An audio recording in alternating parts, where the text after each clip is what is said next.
Check.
Okay, a very good morning, everybody. So, we have set the technical issue right, and sorry for the delay and disturbances that happened in between. Now, yesterday we saw a lot of the basics, and today we are entering into the international efforts towards mitigation of climate change. இது வரைக்கும் climate change வந்து எப்படி நடக்குது, என்னென்ன factors அதுக்கு காரணமா இருக்குங்கிறத பத்தி எல்லாமே பார்த்தோம். But today what we are going to see is what the international community has done towards reducing pollution or reducing ozone depletion, or controlling and containing the global warming that's happening exponentially year after year, day after day. So, and this part is very crucial for UPSC preparation. Till a few years back, lot of UN conventions, UNFCCC conventions and meetings, conference of parties were asked in the paper, and now internationally there is no consensus arriving on this particular thing, but still you need to keep a track on this, because even in a mains perspective this part becomes important, right? So internationally நம்ம என்ன பண்ணியிருக்கோம் அப்படிங்கிறது it's important, and therefore even if it is not properly in the current affairs, for example COP25 நடந்துருச்சு, conference of parties for UN convention, but we haven't arrived at a consensus about how to go towards the agreed targets in Paris climate change agreement, right? இருந்தாலுமே we are moving, we are still progressing, and it's a monumental thing, in the history of international environmental endeavors towards achieving something. Therefore you need to know the things that are happening, just keep a track. So we'll get into the slides for today. Yeah. Now, UN conventions எல்லாம், UN convention on climate change இதெல்லாம் நடக்கிறதுக்கு முன்னாடியே we had sustainable development goals, right? So there are n number of goals in sustainable development goals, or what we call as SDGs, and out of those goal 13 specifically talks about climate action, like you can see here in the slide. Okay, so SDGs என்ன சொல்லுச்சு அப்படின்னா, you should strengthen resilience and adaptive capacity to climate related hazards.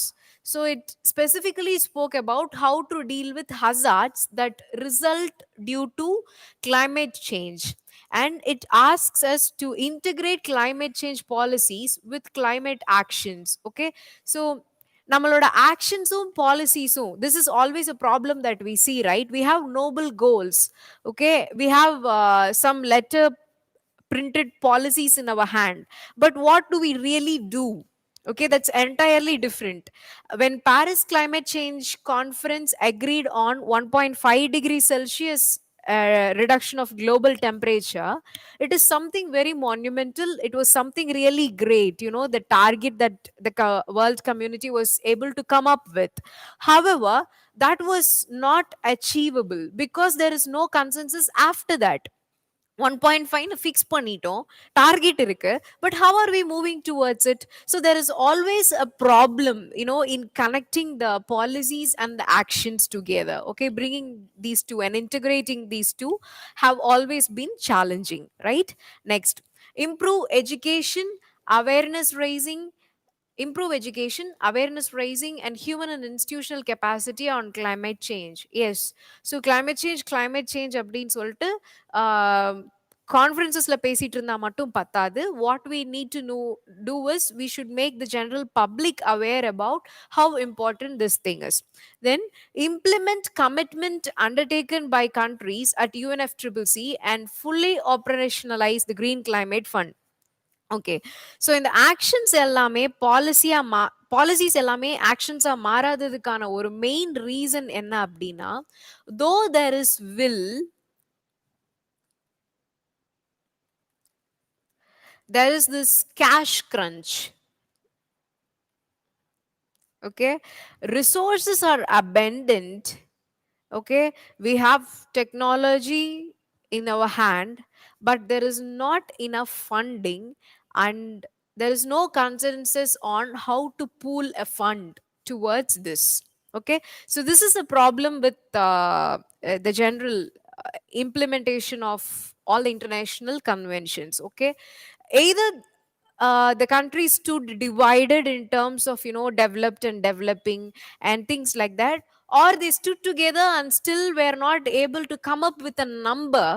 Okay, இவ்வளோ funds pool பண்ணோம், நான் இவ்வளோ கொடுக்குறேங்கிற contribution வோக்கலி வராது. But here you need to see something. India has always been a genuine contributor towards lot of the global funds. Okay, even in environmental and climate related funds, India has been a member and it has contributed. Okay, it's not that India can contribute so much, but if you could compare US and what India is doing, it's definitely seen that there is a will from India to move towards green initiatives and green technology. For example, we have been the pioneers in creating something important like International Solar Alliance, right? So yeah, the funding it's a huge issue. Now, UNFCCC, UN Framework Convention on Climate Change, right? So, Rio Earth Summit was convened in the year 1992. Okay, this was the first time when a lot of the world countries came together and debated about how serious climate change is and what sort of efforts need to be undertaken. Okay, so Rio Earth Summit, which happened in 1992, is important among all the conventions or meetings that have taken so far. And the other two, okay, UNFCCC is one of the results of Rio Earth Summit. There are other two conventions which came out of this Rio Earth Summit. They are UN Convention on Biological Diversity and UN Convention to Combat Desertification. Okay, both of these will be seeing desertification when we deal with pollution, desertification, etc. And நம்ம இன்னும் biological diversity, biodiversity basics தான் பார்த்திருக்கோம், but அதோட conventions and international efforts பார்க்கல. While we are seeing that, we will cover this one also. Okay, yeah. So UNFCCC, okay, this is the first multilateral legal instrument on climate change. This is the first multilateral and legal instrument on climate change. It came into force in 1994. Okay, stabilizing greenhouse gas concentration in atmosphere is the main objective. Okay, so why this is important is, இப்போ combating desertification வந்து it speaks specifically about something. அதே மாதிரி UNFCCC is also about greenhouse gases specifically. I am stressing more here because we have separate conventions dealing with ozone depletion. Okay, and you need to know the difference. Okay, sets non-binding limits on greenhouse gases for individual countries. Okay, non-binding limits na enna அப்படின்னா ஒரு கண்ட்ரிக்கு இவ்வளோ tons of carbon dioxide தான் நீங்க emit பண்ண முடியும் அப்படின்னு target இருக்கு. But still it's not binding. It's a target but it's not being enforced. Okay, so that is the thing, and there is no enforcement mechanism, and that is why it is non-binding in nature.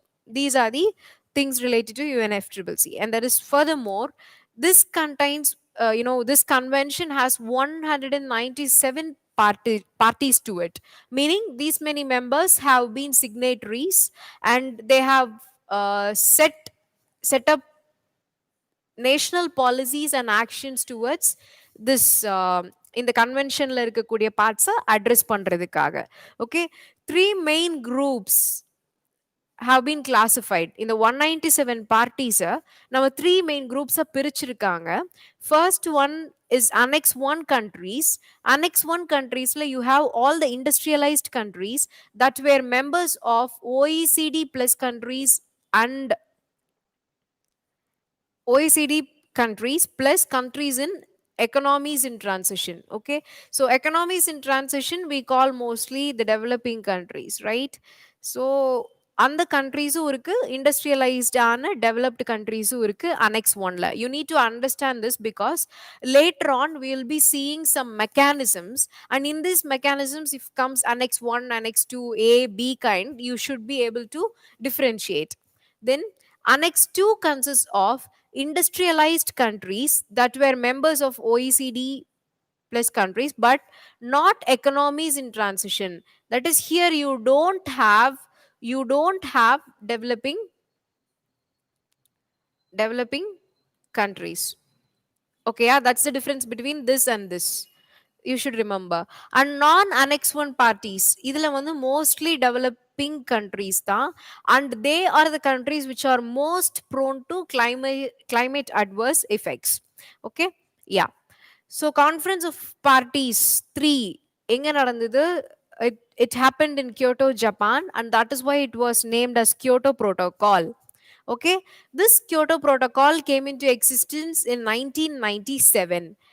It is an international agreement to reduce greenhouse gases. Greenhouse gases reduce பண்றதுக்கு ஸ்பெசிஃபிக்கா கொண்டு வரப்பட்ட protocol வந்து Kyoto Protocol. It came up in the third conference of parties that happened in 1997. Okay, objective என்ன? To facilitate and enforce compliance under the protocol. Okay, எல்லா பார்ட்டிஸும் என்ன பண்ணணும், அவங்க கண்ட்ரிக்கு செட் பண்ணியிருக்க டார்கெட்ஸை அட்ஹேர் பண்ணணும். Okay, then technology transfer and investments. Okay, technology for example pollution control பண்ணும் அப்படின்னா சிம்னிஸ் இன்ஸ்டால் பண்ணணும். ஓகே, கார்பன் செக்விஸ்ட்ரேஷன் பண்றதுக்கான எக்யூப்மெண்ட்ஸ் இன்ஸ்டால் பண்ணணும், அந்த டெக்னாலஜி இன்ஸ்டால் பண்ணணும். டேனிங் இண்டஸ்ட்ரீஸ்ல இருந்து வர்ற பொல்யூட்டன்ஸ்ல வந்து கிளீனிங் செட்டப் வந்து உருவாக்கணும். So in the மாதிரி இருக்கக்கூடிய technology, it's not always easy to develop and it is not affordable for a lot of countries also, and therefore it is necessary that they go for technology transfer and viable investment models. Okay, so this is also talked about in Kyoto Protocol. Then comes encourage private sector and developing countries to reduce emissions reduce பண்றதுக்கு what they do, they also encourage private sector and developing countries to take measures. Now classification, again in the Kyoto Protocol you have a classification called annex B and non annex B and something called annex A. So annex B abdina agreed to emission targets, and these will be mostly developed countries. In the non annex B la வந்து எல்லா developing countries-உம் வரும். Okay, don't think it's irrelevant, it's just a classification, because later on we will be seeing mechanisms, and in that mechanism this annex B a அப்படிங்கிறது it's important. And Targets fixed vary from one country to the other. ஒரு கண்ட்ரில இருந்து இன்னொரு கண்ட்ரிக்கு இங்க fix பண்ணப்பட்ட target வந்து டிஃப்ரெண்டா இருக்கும். And this is what is called common but differentiated responsibility. Okay, this you need to understand. Common but differentiated responsibility. Okay, why we call common but differentiated responsibility அப்படின்னா developed countries ஏற்கனவே நிறைய pollution produce பண்ணி நிறைய carbon dioxide emit பண்ணி environment pollute பண்ணிட்டாங்க. But developing countries are now only getting industrialized and now only they are moving towards the economic growth trajectory, and therefore இப்ப developed countries have shifted to green technology methods, whereas environment friendly methods இன்னும் developing countries-னால evolve பண்ண முடியல because that much of financial support is lacking. Okay, so this is the problem between these two. அப்ப என்ன ஆகுது, எல்லாருக்கும் responsibilities இருக்கு, ஆனா the level of responsibility differs from one country to the other. Okay, நீ எவ்வளவு வேணாலும் பொல்யூட் பண்ணிப்ப முதல்ல. Let's suppose some western country it completely pollutes the environment earlier and now says no no I haven't contributed anything because now you see I am very clean அப்படின்னு சொல்ல முடியாது. Okay, that is why mitigating climate change is everyone's responsibility. ஆனா நீ எந்த அளவுக்கு கம்மி பண்ணணும் உன்னோட கார்பன் டை ஆக்சைடு எமிஷனை அல்லது அதர் கேசஸோட எமிஷனை, கிரீன் ஹவுஸ் கேஸ் எமிஷனை அப்படிங்கிறது it differs from one country to the other, and every country cannot have the same amount of burden. It cannot take the same amount of burden, and that is why there was a differentiation. Okay, there should not be too much of burden on developing countries-ங்கறக்காக தான் இந்த CBDR அப்படிங்கிற principal வந்து கொண்டு வரப்படுது. Okay, and Kyoto Protocol provides something called market based mechanisms. Market based mechanisms na என்ன, நீ சும்மா இவ்ளோ carbon dioxide தான் ப்ரொடியூஸ் பண்ணணும், இவ்ளோ தான் நீ எமிட் பண்ணணும் அப்படின்னு சொன்னா it becomes difficult. For example, a country may be completely reliant on MSMEs. So எல்லா MSMEs-லயும் ஸ்டார்ட்அப்ஸ்லயும் போய் அட்வான்ஸ்டான கிரீன் என்வாயன்மெண்ட் ஃப்ரெண்ட்லி டெக்னாலஜிஸை இன்ஸ்டால் பண்றது டிஃபிகல்ட்டா இருக்கலாம்.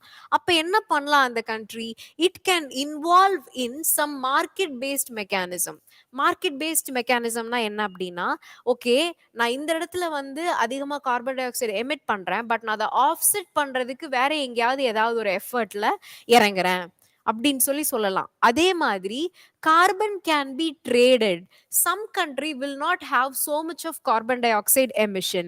It can be like let's say European countries, they do not emit so much greenhouse gases. So அவங்க என்ன பண்ணலாம், they will say okay I don't need this much of carbon dioxide emission credits, maybe India is doing so much of economic activity and they can have this carbon emission units, நீங்க வந்து எனக்கு சேர்த்து emit பண்றதா வந்து கணக்கு எடுத்துக்கலாம். So trading in carbon units is happening. Okay, so this is why they came up with market based mechanism. Okay, so in the market based mechanism there are three different components. Number one is carbon trading, number two is clean development mechanisms, and number three is joint implementation. Okay, so let's see how each of these component is working. Clean development mechanism. So the word itself says, right, clean development. Okay, development எப்படி இருக்கணும், clean இருக்கணும், environment friendly இருக்கணும், அதுக்கான mechanism. So how this happens, it allows a country with an emission reduction or emission limitation commitment under Kyoto Protocol, that is Annex B party, to implement an emission reduction project in developing countries. Here we can take the example of USA and India. Okay, இப்போ யூஎஸ்ஏனால என்ன பண்ண முடியல அப்படின்னா, let's suppose I'm just giving a rough figure, 7 tons of greenhouse gases தான் நீங்க வந்து emit பண்ண முடியும் அப்படின்னு இருக்கு. but generally they produce 10 tons அப்படின்னு வச்சுப்போமே. I'm just saying a rough figure. So 10 tons ஆனா யூஸ்வலா பண்றாங்க. சடனா this 3 ton reduction, it's not so easy. So what they can do in terms of units or worth of 3 ton, they can invest something in India and do a emission reduction project. Emission reduction project can be done in a developing country, right? So this is what is called clean development. ஏன் இது clean development ன்னு சொல்றோம்? ஏற்கனவே America develop ஆயிடுச்சு, but India is developing. So when it's developing itself, you are making it develop in a clean manner, and therefore it is called a clean development mechanism. Okay, good. Now, it is the first global environmental investment and credit scheme of its kind, providing standardized emission offset instruments. Okay, so this is credit, carbon emission reduction credit.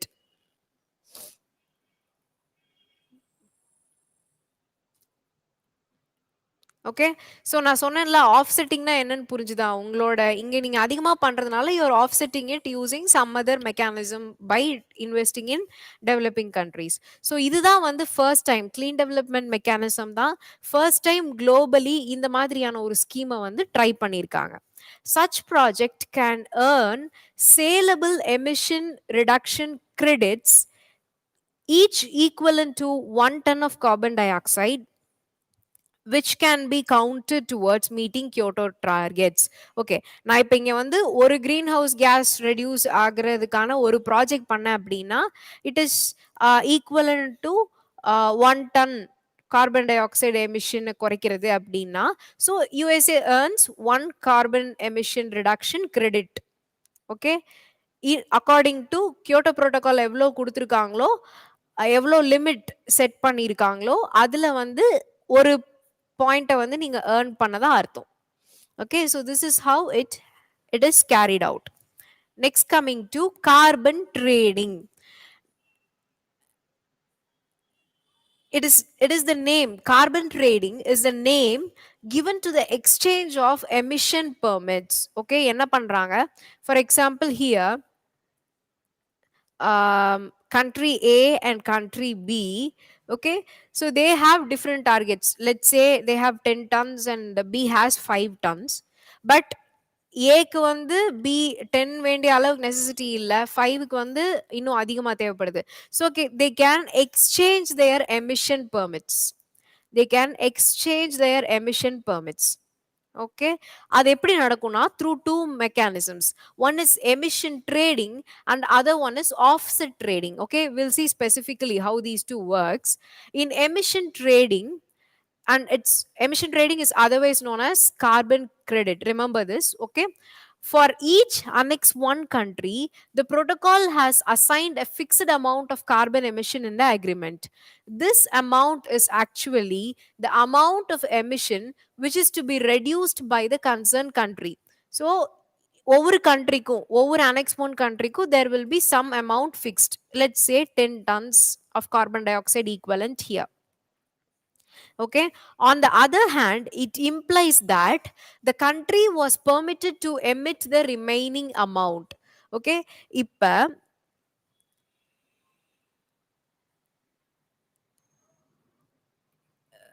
50 tons வரைக்கும் நீங்க emit பண்ணிக்கலாம் அப்படின்ட்டு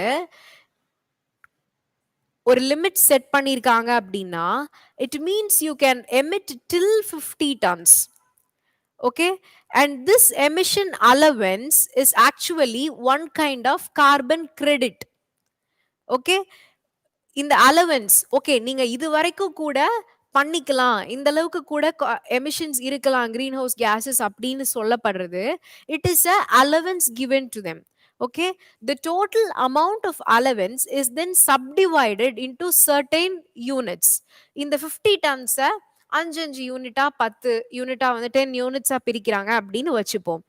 The units are expressed in terms of carbon equivalent, and each unit is traded. Okay, 50 ton வரைக்கும் நீ பண்ணிக்கலாம் அப்படிங்கிறது உனக்கு கொடுக்கப்பட்டிருக்க carbon allowance. Okay, this is called carbon allowance. இதை வந்து நீ 10 சப் யூனிட்டா பிரிச்சு அதை வந்து ட்ரேட் பண்ணிக்கலாம் 5 with different countries. Okay, so this is called carbon trading or emission trading. நம்ம ஃபர்ஸ்ட் பார்த்த மெக்கானிசம் வந்து clean development mechanism. So develop பண்றதுக்கு ஒரு ப்ராஜெக்ட்ல annex A country is investing, ரைட்டா? செகண்ட் நம்ம என்ன பார்க்குறோம்? we are talking about carbon trading. கார்பன் ட்ரேடிங்ல என்ன நடக்குது? ஒருத்தங்களுக்கு அதிகமா இருக்கு இல்ல கம்மியா இருக்கு அப்படிங்கும்போது there is happening an exchange between these two countries in terms of their emission targets. கரெக்டா? ஸோ இங்க என்ன பண்றாங்க, நீ 50 டன் வரைக்கும் ஒரு கண்ட்ரி கொடுத்துக்கலாம் அப்படின்னா, எக்ஸ்பேண்ட் எமிட் பண்ணிக்கலாம் அப்படின்னா, அந்த நம்பர் ஆஃப் டன்ஸை சப் யூனிட்ஸை டிவைட் பண்ணி டிஃப்ரெண்ட் கண்ட்ரியோட ட்ரேட் பண்ணிக்கிறாங்க. This is called emission trading R what is called carbon credit. அந்த சப் யூனிட்டை டிவைட் பண்ணாங்க இல்லையா, அதோட மொத்த லிமிட்டை.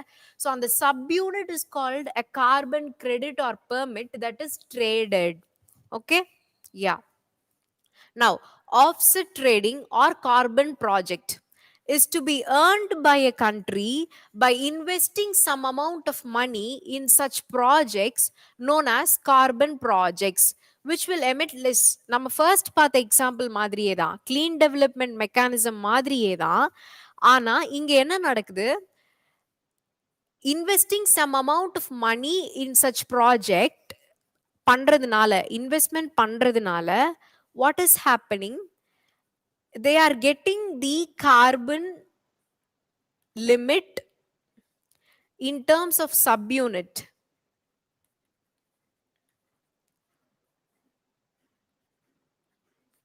Okay, subunits towards Kyoto Protocol target meet பண்றதுக்கு, right? So this is how offsetting is happening. நம்ம first time பார்த்தது offsetting தான். ஆனா offsettingல அதை பிசிக்கலா தான் கணக்கு எடுத்துக்கிறாங்க. ஓகே, நீ வந்து இங்க வந்து பொல்யூட் பண்ற, but you are investing somewhere else. Here the same is done, but it is calculated with a value, a carbon credit. Okay, that is what is happening here. Then joint implementation, the third mechanism that we need to see here. இது வரைக்கும் நம்ம பார்த்த ரெண்டு மெக்கானிசத்துலயும் developed country developing country கிட்ட work பண்ணுச்சு, ரைட்டா? அவங்க வந்து எக்ஸ்சேஞ்ச் பண்ணிட்டு இருந்தாங்க. But here it is joint implementation between two annex B countries which are developed. Okay, allows a country with emission reduction target to earn emission reduction units from a country having emission removal project. Emission removal project இருக்கிற country கிட்ட இருந்து emission reduction unit this country is trying to get. Okay, there seems to be a small confusion in the slide. I have written Annex B country, but here the definition says differently. Okay, let me clarify this after break. Okay, there is a small issue with these two statements. They are they are contradictory in nature. Yeah, so I'll set it right. I'll come back to it after our interval. Okay, yeah. Now, what happens if target is not met? Okay, not meet. What happens if the target is not met? Country loses the privilege for joint implementation. அந்த joint இம்ப்ளிமெண்டேஷன்ங்கிற ப்ராசஸை வந்து இந்த கண்ட்ரினால இனிமேல் பண்ண முடியாது. It have to push limit further in the next period. So 2020குள்ள நீங்க இவ்ளோ emission reduction பண்ணணும் அப்படின்னா, பண்ண முடியல அப்படின்னா, in the next coming years this burden will again be added to your target. Okay, the target will not just go off. This target has to be continued in the coming years and may not be allowed to take part in offset trading. Again, another mechanism. Adilayum வந்து the country cannot participate. Okay, if you don't meet the target in the first case. Now, so there were two commitment periods so far there have been, and this is the last year of the second commitment period. First commitment period வந்து 2008ல இருந்து 12 வரைக்கும் நடந்தது. தென் there happened to be a Doha meeting in 2012. An amendment was done and it was extended. Second time வந்து 2013ல இருந்து 20க்கு இன்னொரு commitment period வந்து உருவாக்குனாங்க. And you need to remember, India has ratified even the second commitment period. நாங்க green house கேஸஸை வந்து குறைப்போம் இந்த 2013ல இருந்து 20க்கும் கூட அப்படின்னு சொல்லி India has accepted this new amendment or the second commitment period. Okay, now இது வரைக்கும் நம்ம பார்த்த entire thingுமே conference of party number 3 Kyoto related events தான் இது வரைக்கும் பார்த்திருக்கோம். But now what we are going to see is COP15 conference of parties. It happened in Copenhagen in the year 2009. Okay, what happened in Copenhagen was there was a divide between developing and the developed countries, and legally binding agreement couldn't be arrived at. இப்போ வரைக்கும் என்ன பண்ண முடியல, legally நீங்க இதை கண்டிப்பா பண்ணணும் அப்படின்னு சொல்லி ஒரு ஸ்ட்ரிக்ட் என்ஃபோர்சிங் மெக்கானிசம் அண்ட் ஒரு டாக்குமெண்ட்டுக்கு வந்து ரெண்டு சைட்ல இருந்தும் அரைவ் பண்ணவே முடியல. Developing countries are saying we are burden, developed countries by saying no we can not be responsible for that அப்படிங்கிற ஒரு ஆட்டிடியூட்லேயே இருந்தாங்க. So COP15 did not see a success. Then comes COP16 in Cancun 2010. Okay, here it is very important to note decision to set up green climate fund was done here. Okay, decision எப்ப green climate fund னு ஒன்னு establish பண்ணலாங்கிறது முடிவெடுக்கிறாங்க COP16 2010ல. ஆனா இந்த ஃபண்டை வந்து launch பண்ணது next conference of பார்ட்டிஸ்ல தான் at Durban. ஏன் நான் இதை வந்து ஸ்பெசிஃபிக் அண்ட் இம்பார்ட்டன்ட் மென்ஷன் பண்றேன் அப்படின்னா, there is one more financing, climate financing agency or multilateral thing, that is GEF. Writingla, you would have seen it in the recent newspaper, Global Environment Facility, right? So there is a chance of asking any climate funding organization or mechanism. That is why I have mentioned it, and I'm telling you specifically, the decision was made in COP16, whereas it was launched in COP17. Okay, we will see in detail about green climate fund in the later slides when we see the mechanism.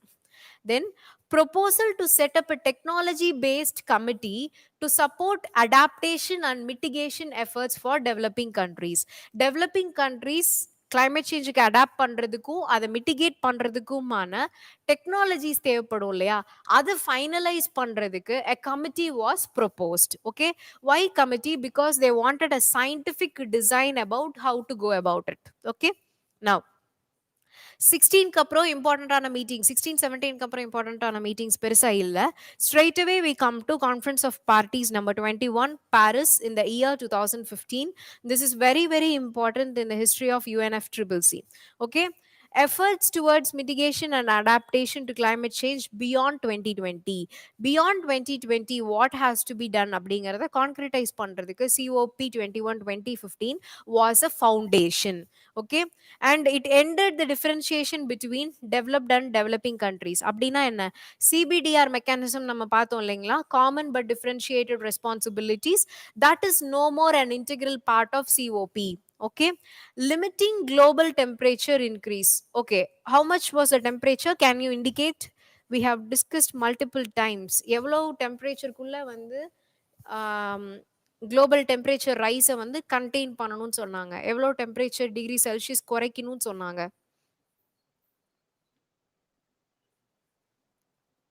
Can you indicate in the comments?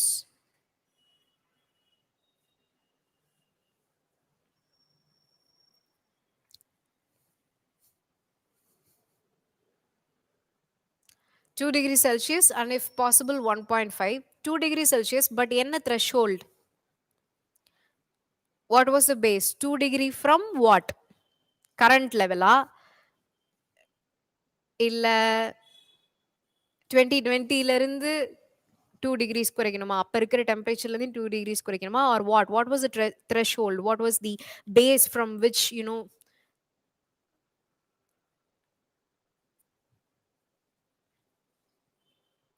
2 degrees Celsius, and if possible 1.5 degrees Celsius from the pre-industrial level. Very good.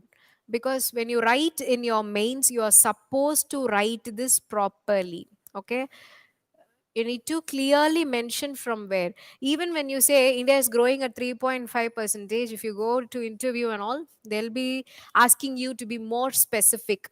3.5 percentage in terms of GDP, or this year as base. So it's better always to give a proper definition. Yeah, fine, very good. Now, so prepare and adhere to NDCs. What are NDCs? We have discussed in class, right? Can anyone say what are NDCs?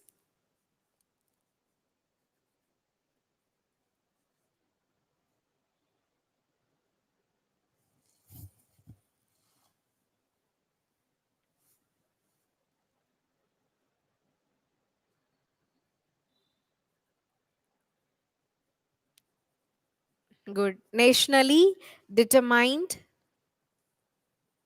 contributions. So இது வரைக்கும் இன்டர்நேஷ்னலாக ஒரு target arrive பண்ணுறதை பற்றி பேசிட்டு இருந்தாங்க. But now what have they move towards, நீங்கள் climate சேஞ்ச்னு UN கன்வென்ஷனில் மட்டும் பேசக்கூடாது. You have to fix national targets and inside your domestic territory try to do all your efforts. So nationally நீங்கள் வந்து டிட்டர்மைன் பண்ணுங்க, this is how we are contributing to reducing global temperature அப்படிங்கிறத you have to come up with a policy. Okay, so Paris conference made it very clear that you should have a national policy and contribution towards mitigating climate change. Okay, but again the problem with this thing is it's not binding in nature. NDCs இருக்கணும் அப்படின்னு சொன்னாங்க, இல்லைன்னா என்ன பண்ணுவாங்கங்கிறத பத்தி எந்த கிளாரிட்டியுமே இல்லை. So the countries can, you know, just like that say this and go about doing whatever they want to. Okay, this is a problem with the Paris targets that they set. Then it said create a financial pool to support developing countries. And the pool எவ்வளோ பெருசு இருக்கணும், pool of money எவ்வளோ பெருசு இருக்கணும் அப்படின்னா $100 billion till 2025, and after 2025 go beyond that அப்படின்னு சொன்னாங்க. But beauty என்னன்னா, அந்த $100 billion மொபிலைஸ் பண்றதே இன்னைக்கு வரைக்கும் it's not effective. Okay, it has not been realized. Okay, and now carbon market அப்படிங்கறத எஸ்டாப்ளிஷ் பண்ணுங்க. பிகாஸ் நம்ம COP3லயே வந்து அந்த ட்ரேடிங் மெக்கானிசம்ஸ்லாம் பார்த்துட்டோம். ஆனா in reality carbon market was not at all functional. Okay, அது வந்து ஒரு ஃபுல் ஷேப் எடுக்கவே இல்லை. That is the problem. Okay, then stock taking for every 5 years. 5 இயர்ஸுக்கு ஒருக்கா கண்ட்ரிஸ் எல்லாம் எப்படி இந்த எஃபர்ட்ல வந்து ப்ரோக்ரஸ் ஆகுறாங்க அப்படிங்கிறத do a stock taking, try to check what is happening. Okay அப்படின்னு சொன்னாங்க. Then other initiatives that happened at Paris climate change conference, என்னென்ன, you all know what is International Solar Alliance, right? So India and France led this initiative. We created a solar alliance with countries which lie within the tropics. Later on the membership was open to countries beyond the tropic as well, right? So know about International Solar Alliance. Then there was also one more initiative that happened, and you need to know this because India is a founding member of this initiative. It is called Mission Innovation. This mission is about enhancing research and development in the field of clean energy. Okay, clean energy மெக்கானிசம்க்கு தேவையான டெக்னாலஜியில் research and development பண்ணுறதுக்காக a new initiative was created, and that was called Mission Innovation, and India is a founding member of it. Okay, do you remember India's INDCs, India's intended nationally determined contributions? Okay, it will take a long time if we go into this, but go back and see India oda NDCs என்னங்கிறது. It's a homework for you. Okay, see all those. Also read about National Action Plan for Climate Change la. There are 8 different missions, right? So know all those missions. UPSC asks in prelims and mains about these missions and how far we have progressed. Okay, so it's important to know what missions you have. And now, so COP 15 க்கு அப்புறம் uh, 20 I made a mistake. COP21 kaprom. The most important one is COP24, which happened in Katowice in the year 2018. Okay, it finalized what is called the rule book. Rule book ஃபைனலைஸ்னா என்ன அப்படின்னா, Paris climate சேஞ்ச்ல சொல்லிட்டு இருந்தாங்க இல்லையா, டார்கெட்டுக்கு வந்து ஒரு legally binding document இல்லை அப்படின்னு, அந்த ரூல் புக்கை தான் இப்போ ஃபைனலைஸ் பண்றாங்க. Okay, so this happened through a dialogue that started in Conference of Parties 23, that is called Talanoa Dialogue. Okay, what it did, it enhanced action and ambition through dialogues. Okay, countries started a dialogue mechanism through which they tried to interact. Then there happened to be a bank partnership with 5 multinational banks. Okay, what did these banks do? They nudged the clients to move away from polluting businesses. ஓகேயா, இப்போ நீங்க வந்து ஒரு turning industry create பண்றீங்க அப்படின்னா, you will be given credit, okay, only when you install clean energy initiatives in your industrial place. Okay, so in the madri they nudged the consumers or nudged the people who want credit towards clean technology. Okay, then Katowice partnership for electromobility, this is very very important. Okay, why? நம்ம fame அப்படின்னு ஒரு mechanism வச்சிருக்கோம் இல்லையா, it is for electric mobility, alternate fuels. We also have a national policy for electromobility, and adanala don't think Katowice partnership for electromobility India is a member abdin sollite, India is still not a signatory to this particular partnership. Okay, so this is important to note. Idea of carbon market remains inconclusive. நம்ம apply படிச்சோம், carbon மார்க்கெட்னு ஒன்ன வந்து propose மட்டும் பண்ணி work பண்ணாம இருக்கோம்னு பாரிஸ்ல சொன்னாங்க. The same thing they are saying even in 2018. Carbon market remains inconclusive, the idea. Okay, then accepted assessment and transparency mechanism. Okay, there is, they said yes we need to, on the stock taking நம்ம ஒரு point படிச்சோம் இல்லைங்களா, stock taking every country is doing or notங்கிறத examine பண்ணணும் இல்லையா. so okay, let us all be transparent and agree that assessment has to take place from time to time அப்படின்னு COP24 said. Now, coming to COP25, Conference of Parties, which happened at Chile, and it ended without any outcomes, so it's not very important. But since it is a recent one, just know where it happened and what happened. Okay, so this is called Chile Madrid Time for Action Declaration. Okay, you will see all the same old points in this document. There is nothing specific over there, but you need to know it couldn't agree on definition and composition of climate finance. நான் சொன்னேன் இல்லையா, $100 billion pool பண்ணணுங்கிற ஒரு ambitious target 2025 குள்ள அப்படிங்கறத set பண்ணாலுமே, even now, even in the COP25, they are not able to find out how to bring about this climate financing. Then couldn't reach final agreement on carbon market, the same thing. COP24 அதே case தான், 25 அதே case தான். Next conference of parties, it had to take place in Scotland 2020, but it has been postponed due to the COVID situation. Okay, so this is the history of conference of parties. UPSC won't go into a lot of nitty gritties, but still it's advisable to know the track how it happened அப்படிங்கிறது. Okay, நம்ம climate financing measures பத்தி ப்ராப்பரா பார்ப்போம் அப்படின்னு நான் சொன்னேன் இல்லையா. So here you have Global Climate Fund, COP16. Like I emphasized, it was proposed in 16, and in 17 Durban meet it became operational. Okay, it's a chief global finance corporation and instrument for fulfilling developed countries promise to pool $100 billion, and the $100 billion 2020 kulla pool pandradhukku, this is considered the mechanism, and the fund is governed by a board, GCF board. The secretariat again is in Korea. This is important to remember, don't think it's in US or anywhere else. Okay, and the World Bank acts as the trustee and not full time trustee, it's an interim trustee. Okay, ஒரு கம்ப்ளீட்டா climate ஃபினான்சிங்க்குன்னு ஒரு exclusive body இன்னும் உருவாக்கப்படல. It is not taking shape அப்படிங்கிறதுனால world bank is acting as a interim trustee for this fund. Okay, then poor outcomes. Okay, இந்த fund வந்து ஒரு take up ஆகல, அந்த பூலிங் வந்து நடக்கல, and US doesn't contribute. Recent டைம்ஸ்ல கூட Trump was saying this is all nothing, we are not going to be accountable to all these rules and talk shops, and therefore we are not going to contribute to global climate fund of financing.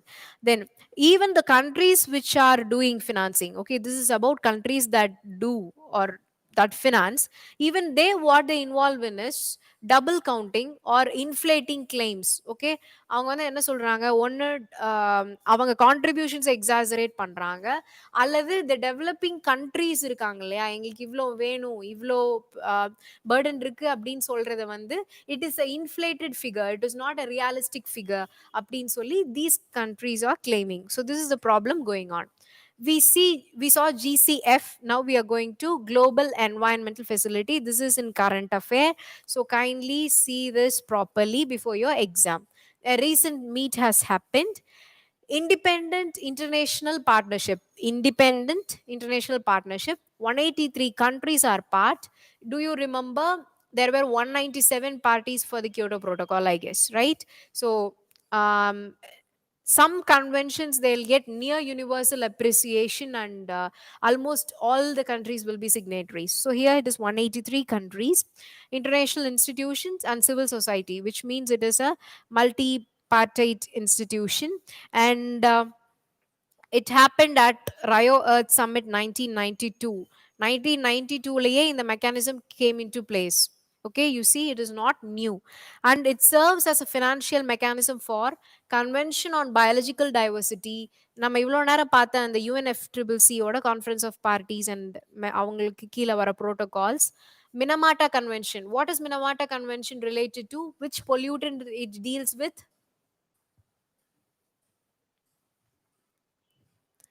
Minamata Convention. Last year it was expected, but a question did not come. So kindly read about Minamata Convention this year before examination. But yeah, anyone who knows about Minamata Convention, yeah, good, very good. It's about mercury. And Stockholm Convention, it is about POPs, meaning persistent organic pollutants. Okay, and also UN convention on combating desertification. So இதுல ஈஸியா எப்படி ஞாபகம் வச்சுக்கலாம்னா, all the three outcomes of, ஏன்னா இது ரயோ earth சம்மிட்ல தானே இந்த ஜிஇஎஃப்ங்கிற mechanism உருவாகுது. அப்ப என்னவா இருக்கும், அந்த ரயோ எர்த் சம்மிட்ல இருந்து தானே யுஎன்சிபிடி, யுஎன்எஃப்சிசிசி, யுஎன்சிசிடி மூணுமே வந்ததுன்னு நம்ம ஃபர்ஸ்ட் ஸ்லைட்ஸ்லயே பார்த்தோம். So all these three are financed by GEF.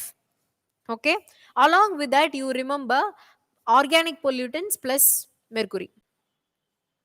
Okay, so yeah, now GAF assembly is the highest decision making body, and it meets every 4 years. The secretariat for this one is in Washington, that one was in Korea. Do you remember? Yeah, so World Bank is a trustee and not an interim trustee. Here there it was an interim trustee. Okay, you need to remember this difference. Now, so involves not just, okay, there is no in here, involves not just emission control, it also protected, okay, it is protected areas maintenance. Okay, it also tries to do protected area maintenance, that is national parks, sanctuaries and things like that, eco-sensitive zones. Okay, அந்த மாதிரி ஏரியாஸை protect பண்ணுறதுக்கு, water resource manage பண்ணுறதுக்கு, safe disposal of hazardous வேஸ்ட்ஸுக்கு, forest மேனேஜ்மெண்ட்டுக்கு. So just remember, மற்ற mechanisms they are narrow, whereas GEF talks about wider issues. Okay, நிறைய இஷ்யூஸில் இன்வெஸ்ட் பண்ணுறதுக்கு ஜிஇஎஃப் இஸ் ரெடி. ஆனால் it is not the same case with GCF.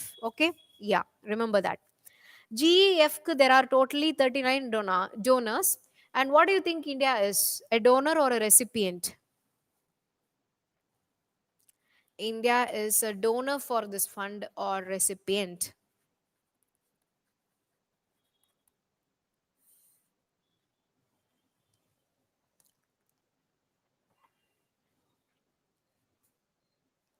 Any guesses? Any guess about?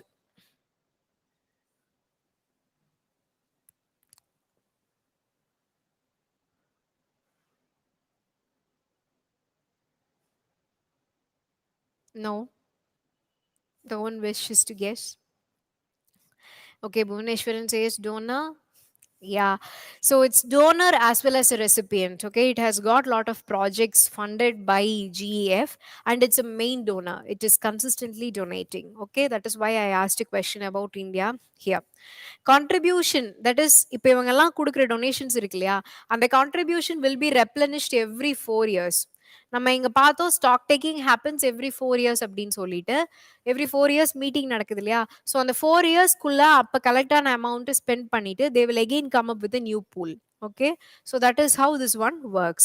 And there is something called the Global Environment Facility Small Grants Program. It helps the developing countries to involve in these activities through financing. Okay, yeah.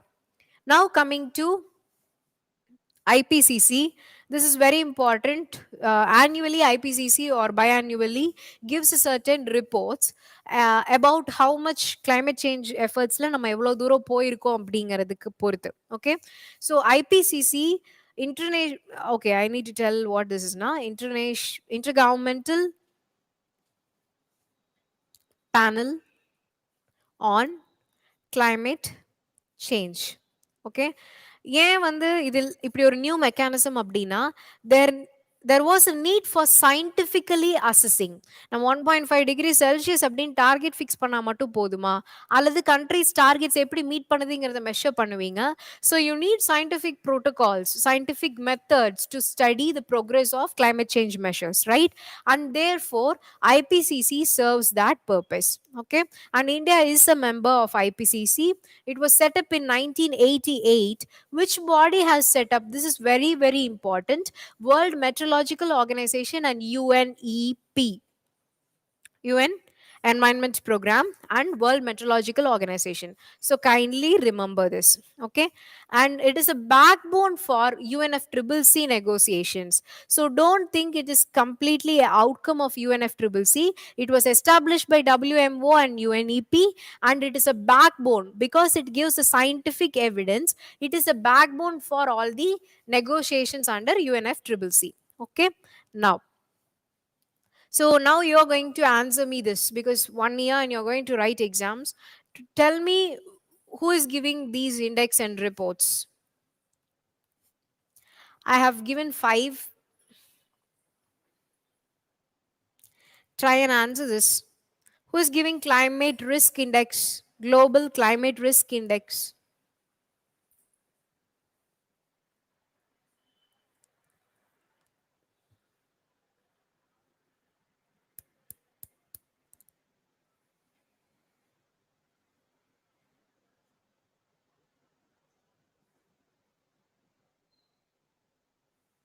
Okay, let's not keep it like one after the other. You type which report you know and the organization which is giving it, whichever out of the five.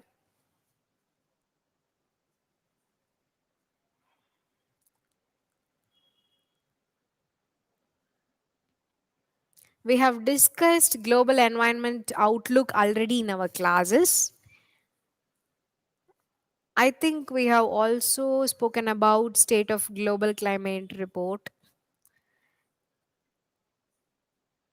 Nobody is ready to take a risk.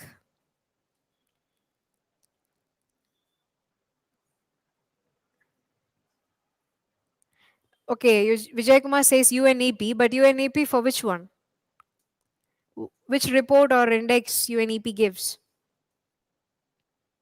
No idea, ma'am. Have to revise. Okay, yeah. Now, shall we say it?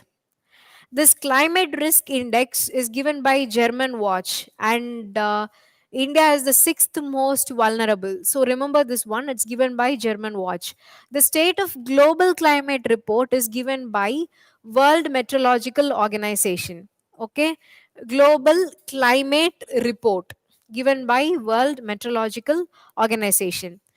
Global energy and carbon dioxide status. So இங்க energy வந்துட்டதுனால நீங்க ஈஸியா ஞாபகம் வச்சுக்கலாம் IEA, right? It's easy here.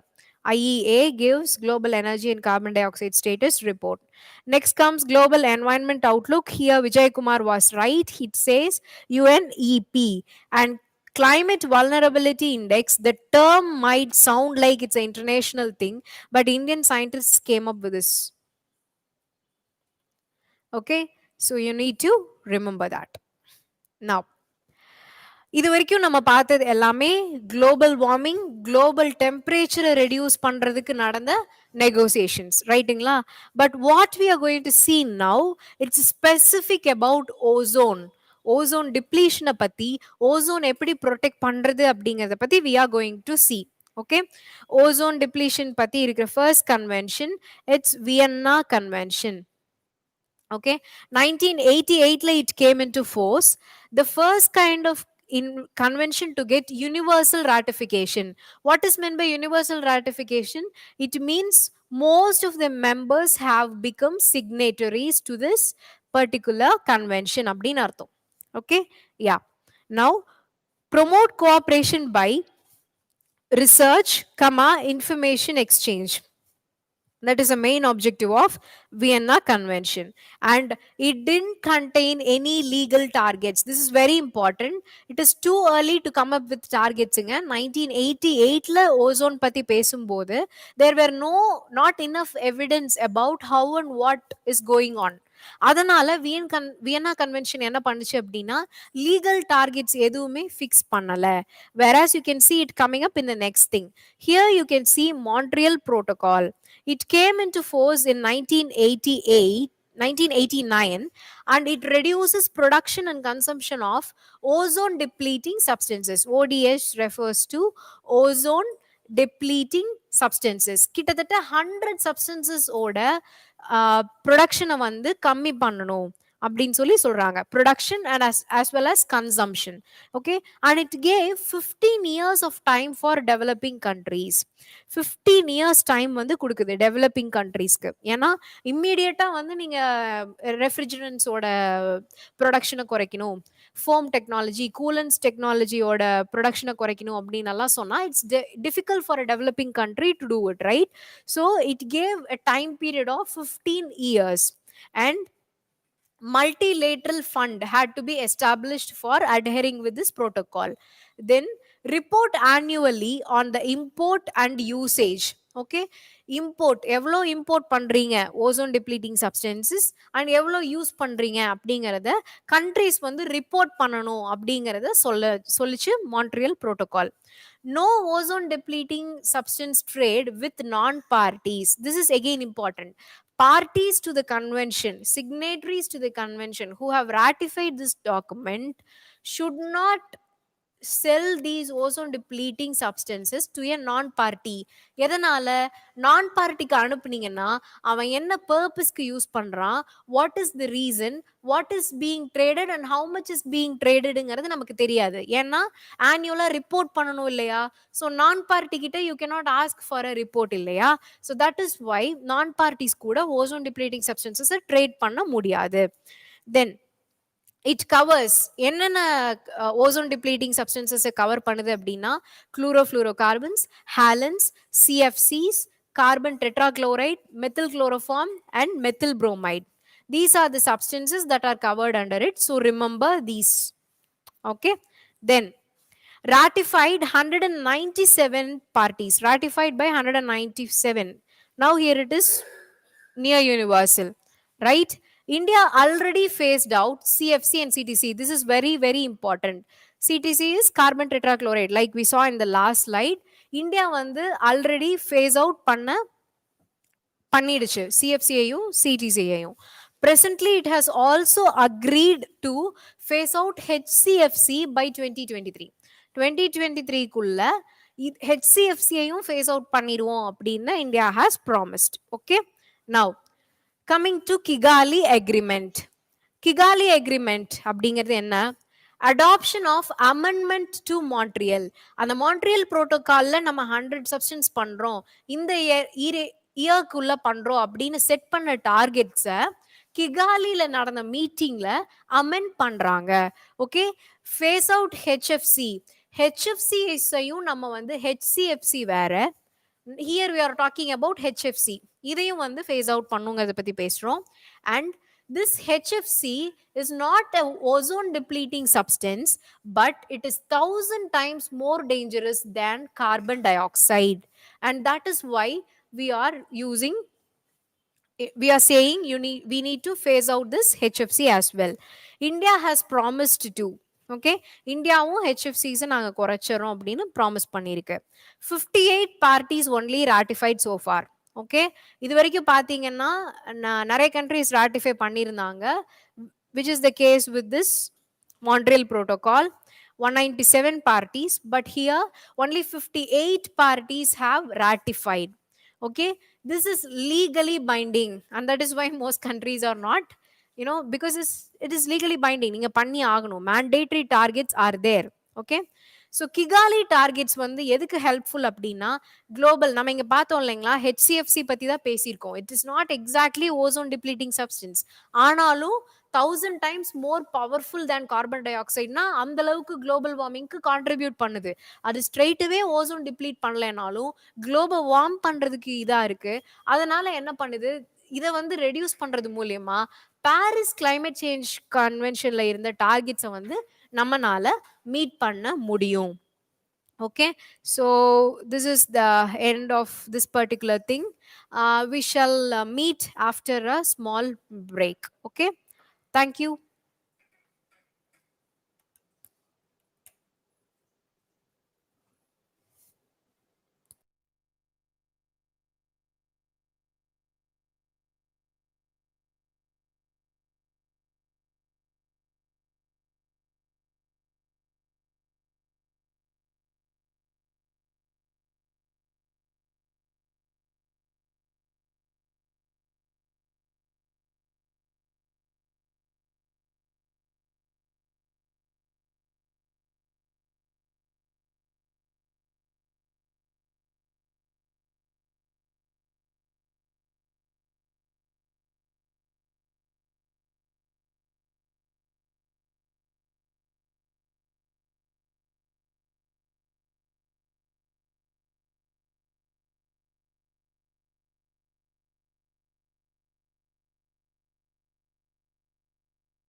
Welcome back. Hope you are back after refreshment. Um, yeah, Bhuvaneshwaran, actually, you are right. HFC is not specifically an ozone depleting substance, and therefore, we could say that Montreal Protocol also deals with one particular greenhouse gas along with other ozone depleting substances. Okay, so UPSC will not go into this single fact, but still, what you're saying is right, Bhuvaneshwaran. And Santosh Kumar, regarding your yesterday's question on vortex, which I was seeing during the break, see, polar region, yeah, the polar belt is a high pressure belt, but the vortex that is formed, which is a circulation of the air in the counterclockwise, which we call a vortex, is essentially a low pressure zone only. Okay, so you're not confusing two things. That is how a pressure belt is ought to be. That is, a high pressure belt is what we see in general terms, but when there is a vortex, it means there is a low pressure zone created there, and therefore there is a counterclockwise rotation of wind over there. That is why we call it as a vortex, and that is there a low pressure zone only. Okay, to clarify your yesterday's doubt. Okay, now we'll be seeing different environmental issues today, and if possible, if time permits, since we started late also, we'll try to do also the biodiversity related convention and things like that. Okay, yeah.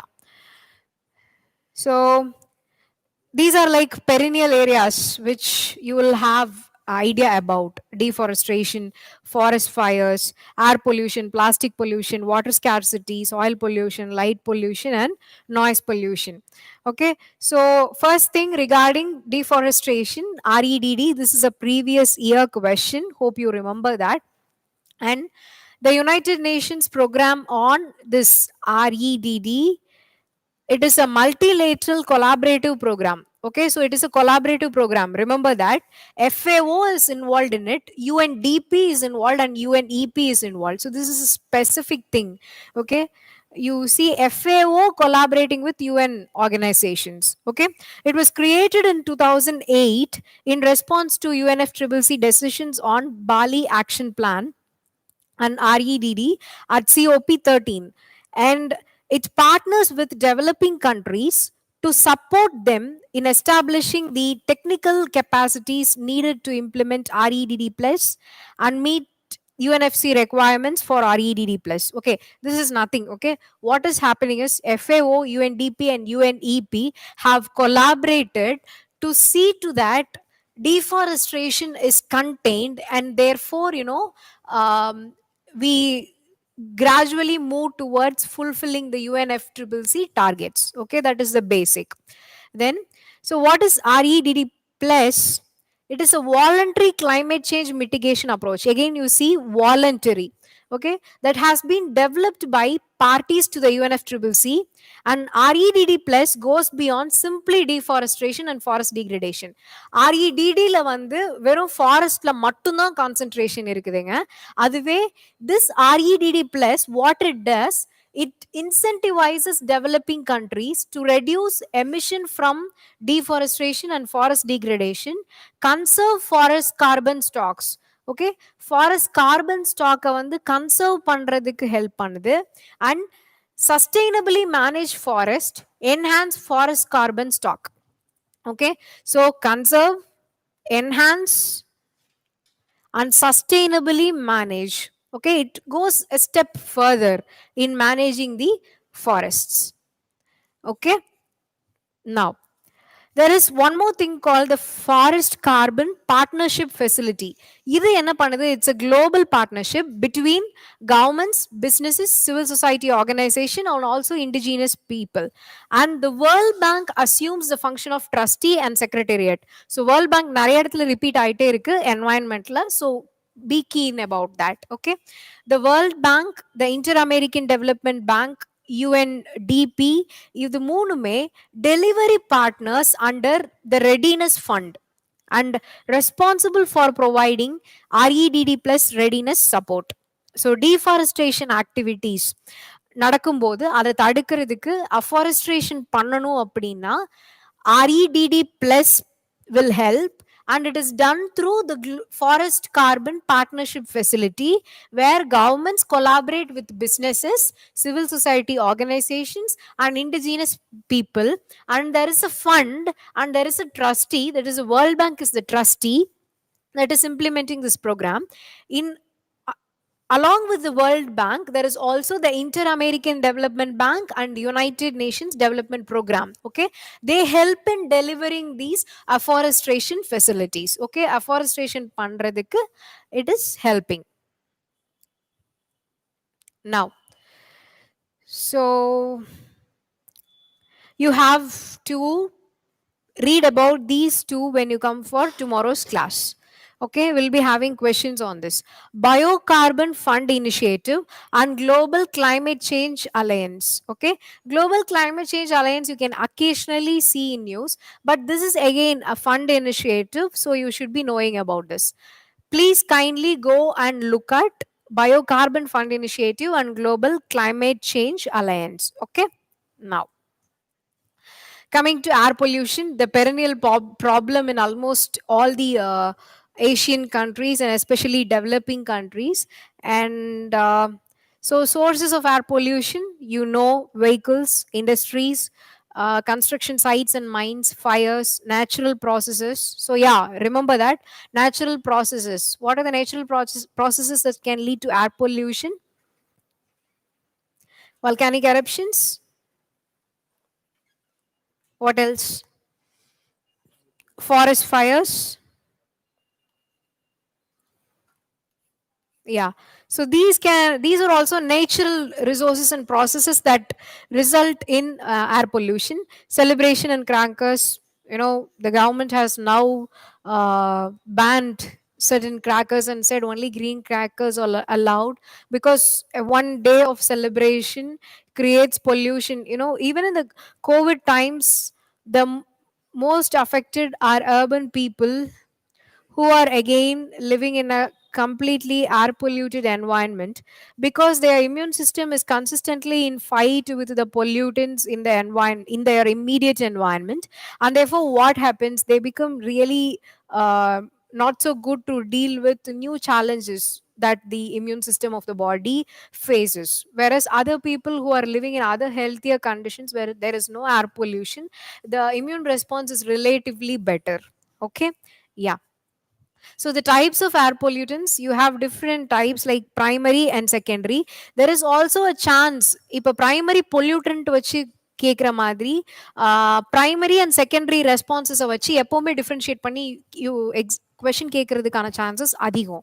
So see here, primary particulate matter, oxides of carbon, nitrogen, sulfur dioxide and hydrocarbons. Secondary is ozone, sulfur dioxide. Why is it secondary? Because it is actually a product or a combination of multiple primary products giving out this. O3 is a combination of O2 and monoxides that are found in the atmosphere. Sulfur dioxide, again, sulfur reacts with oxygen, right? So sulfur, it's not again single molecule, it will be in any substance released to the environment, and that sulfur will react with O2. So this is how these are secondary, which means they are produced through processes from the primary air pollutants. Now, so the air pollutants are carbon monoxide, carbon dioxide, CFCs, lead, ozone, sulfur dioxide, smog. So smog, again, yesterday we saw smog, then suspended particles and fly ash. Fly ash is a important part that you should look at, because fly ash is also a component used in cement manufacture, road laying, etc. Okay, so though it is waste eliminated from the industries, it could be productively used for these purposes, and a lot of state governments have this mechanism to use fly ash in constructive ways. Okay, then so this is a phenomenon that is very important for you to know, that is the urban heat island phenomena. What happens is the warmth inside urban agglomeration is mostly concentrated only in that part, and it becomes a urban heat island, okay, island of sorts, because there are not enough trees, and therefore the warmth generated there due to economic activities and logistics and things like that, it does not escape to the outer parts easily. So why the urban heat island effect occurs? in rural area you see here, right? So there is lot of space for trees, and therefore they can absorb the heat, as well as their release of gases can help neutralize the toxins that are found in the air already. Whereas in a city it is nearly 30 to 10 degrees celsius hotter, and there is, relatively lesser water penetration also, and there are no plants to transpire and evaporate water from here. இப்போ வந்து இங்க heat அதிகமா இருக்குன்னா, அந்த ஹியூமிடிட்டினால இங்கிருந்து water evaporate ஆகி மேல போய் again, like what has to happen, the a downpour has to happen, and only then that cooling effect can be seen. Whereas that is not possible, and therefore heat absorption and retention will be greater over here, whereas it's not the case here. The heat will diminish over a period of time. Okay, so this is called the urban heat island phenomena. And formation of photochemical smog பத்தி UPSC ஏற்கனவே question கேட்டிருக்கு. I hope you saw it in yesterday's previous year questions also, right? You must have seen it. So what is photochemical smog? Solar radiation, you know um, already you have this water in the clouds, you have molecular oxygen, you have hydrocarbons which are released from the industries and things like that, and you also have nitrogen oxides. Nitrogen is generally found in atmosphere, but through reaction you have nitrous oxide, nitric oxide, and all these things are here. So what happens is these on reacting produces nitric acid, peroxyacyl nitrates, and aldehydes and ozone, and they get settled down in the lower atmosphere. Okay, they get settled down in the lower atmosphere. It is fog plus this smoke creating a smog. It is called a photochemical smog because it is due to the reaction of UV rays from sunlight. Okay, that is what we call a photochemical smog.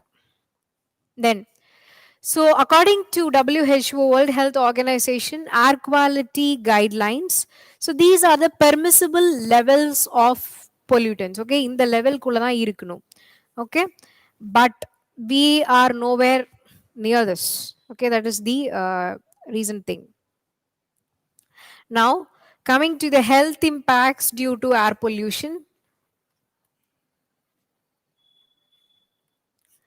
Headache and anxiety, it's caused due to sulfur dioxide pollution. Impact on the central nervous system, particulate matter. Irritation of eyes, nose, and throat. Breathing problems. Cardiovascular diseases. Lung cancer and chronic obstructive pulmonary diseases. Inflammation and irritation and infections related to respiratory system. Impacts on liver, spleen, and blood. This is the next stage, but it's mostly due to nitrogen oxide. And impacts on the reproductive system. It's relatively lesser, but yeah, it's also there. Yeah.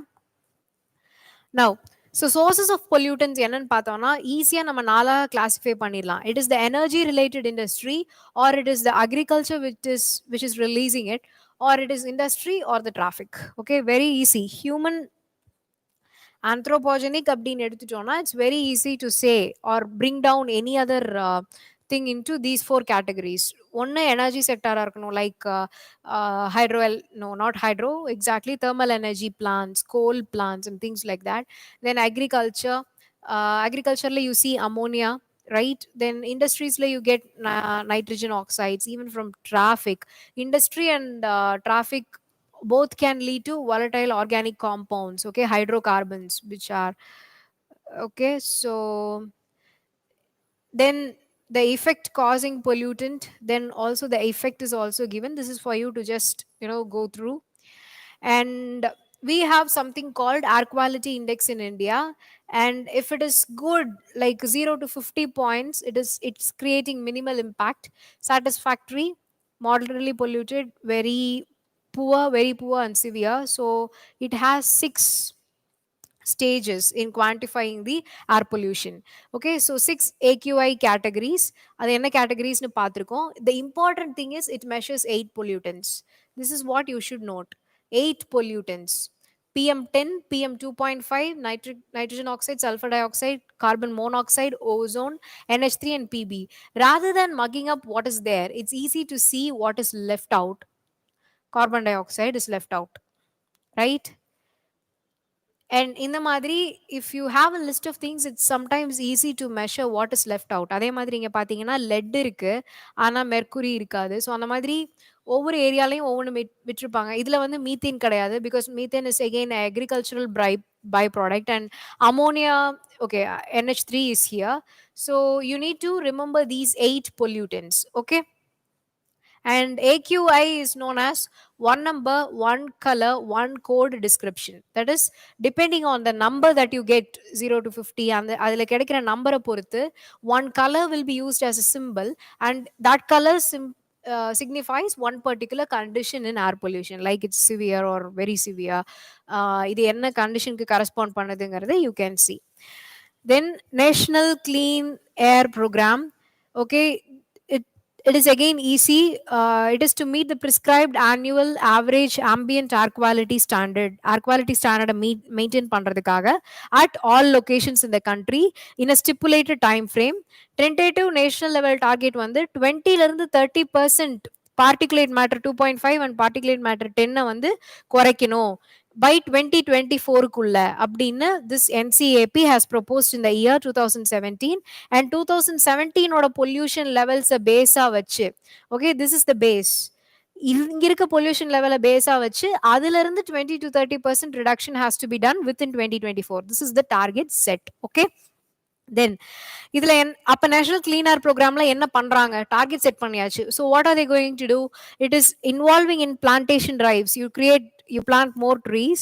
Yesterday I understand planting tree was the social media vibe yesterday because of one particular person, but yeah, so plantation drive across the country.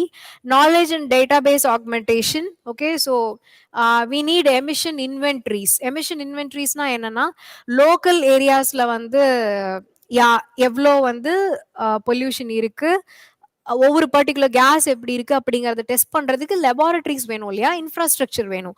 அது இருந்தா மட்டும்தான் we can successfully monitor whether this reduction is happening or not. So database augmentation and knowledge. Then institutional strengthening. So national level layum state level layum there should be committees which monitor it. We already have pollution control boards, but they are not equipped enough scientifically to deal with this kind of magnitude irukkudiya issues, right? So that's the thing. Then what is SAFAR? The system of air quality and weather forecasting and research. It was developed by Ministry of Earth Sciences. It's again very important. It is not Ministry of Environment, Forest and Climate Change, right? So remember, it's not this one, it's Ministry of Earth Sciences, to measure the air pollution, okay? It is indigenously developed by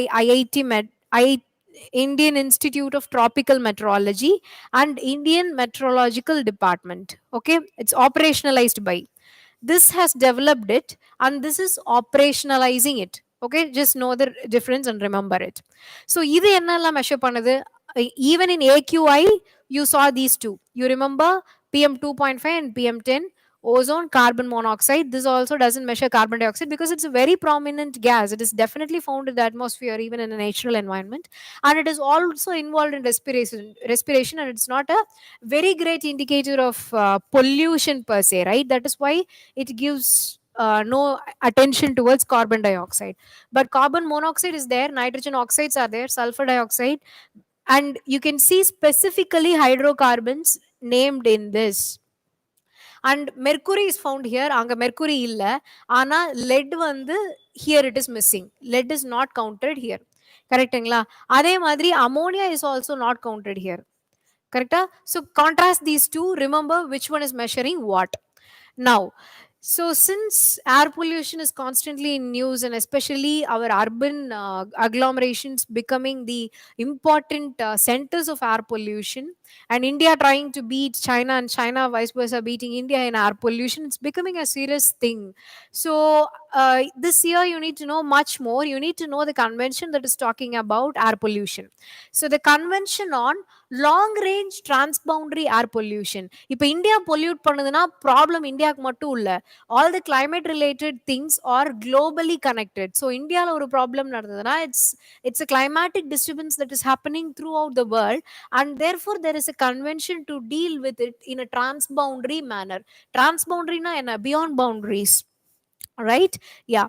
So it is intended to protect the human environment against air pollution and to gradually reduce air pollution. சரிங்களா?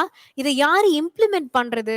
It is implemented by European Monitoring and Evaluation Program, directed by United Nations Economic Commission for Europe. Okay, so this is again a European thing. Okay, implemented by most Europe related or Europe based things. So just remember that. Now, steps taken by government so far, Indian government, BS6 norms, and last year we had a question relating to this. So yeah, ban on pet coke. Yeah, pet coke உங்களுக்கு தெரியும்னு நினைக்கிறேன். It's a very bad pollutant because as a fuel it is cheap and it is used by a lot of industries, but it takes a toll on the environment. The odd even policy followed by the Delhi government, shutting down thermal plants, prevention of stubble burning, dampening of the ground, yeah, alternative energy use, Niti Aayog Breathe India agenda. So these kind of steps, this agenda is a policy kind of a thing which is not really, found to have any impact so far. We are to wait and watch. Now coming to water pollution. So water pollution can take place at three levels. It could take place at the groundwater level. It can be seen in running water or the river water or streams, and also with marine environments. So the industrial effluents which are mixing with the water, okay, they are arsenic, lead, nickel, cadmium, mercury, copper, chromium, tin and zinc. சரிங்களா? அதோட harmful effects என்னங்கிறது எல்லாமே இந்த டேபிள்ல இருக்கு. You need not know all these things, but just try to understand and remember only few things. Okay, for example, um, this copper, it's not that problematic. You see, it only causes irritation kind of things, whereas you can see carcinogenic in nickel and tin. Okay, so இந்த மாதிரி சிலது வந்து respiratory troubles உருவாக்கும், and சிலர் வந்து liver and kidney and skin cancer, like arsenic pollution is problematic. So have a vague idea. ஜென்ரலாக இஃபெக்ட்ஸ்ன்னு பார்த்தீங்கன்னா கிட்டத்தட்ட almost every issue will come up, but just go through, just glance, fine. Now, so நம்ம வந்து run of வாட்டரில் இருக்கிற பொல்யூஷனை control பண்ணுறதுக்கு எடுக்கப்பட்ட ஒரு major initiative is Namami Gange program. And main pillars of this mission என்ன அப்படின்னா ரிவர் ஃப்ரண்ட் டெவலப்மெண்ட், அதுக்கப்புறம் conservation of aquatic life and biodiversity. இது எல்லாமே படிச்சீங்கன்னா ஜென்ரல் வேக் டேர்ம்ஸ்ல தான் இருக்கும் again. Okay, hundreds of crores have been spent in this program and not much has materialized. Okay, because we are not capable enough yet to handle clean development mechanisms for industries.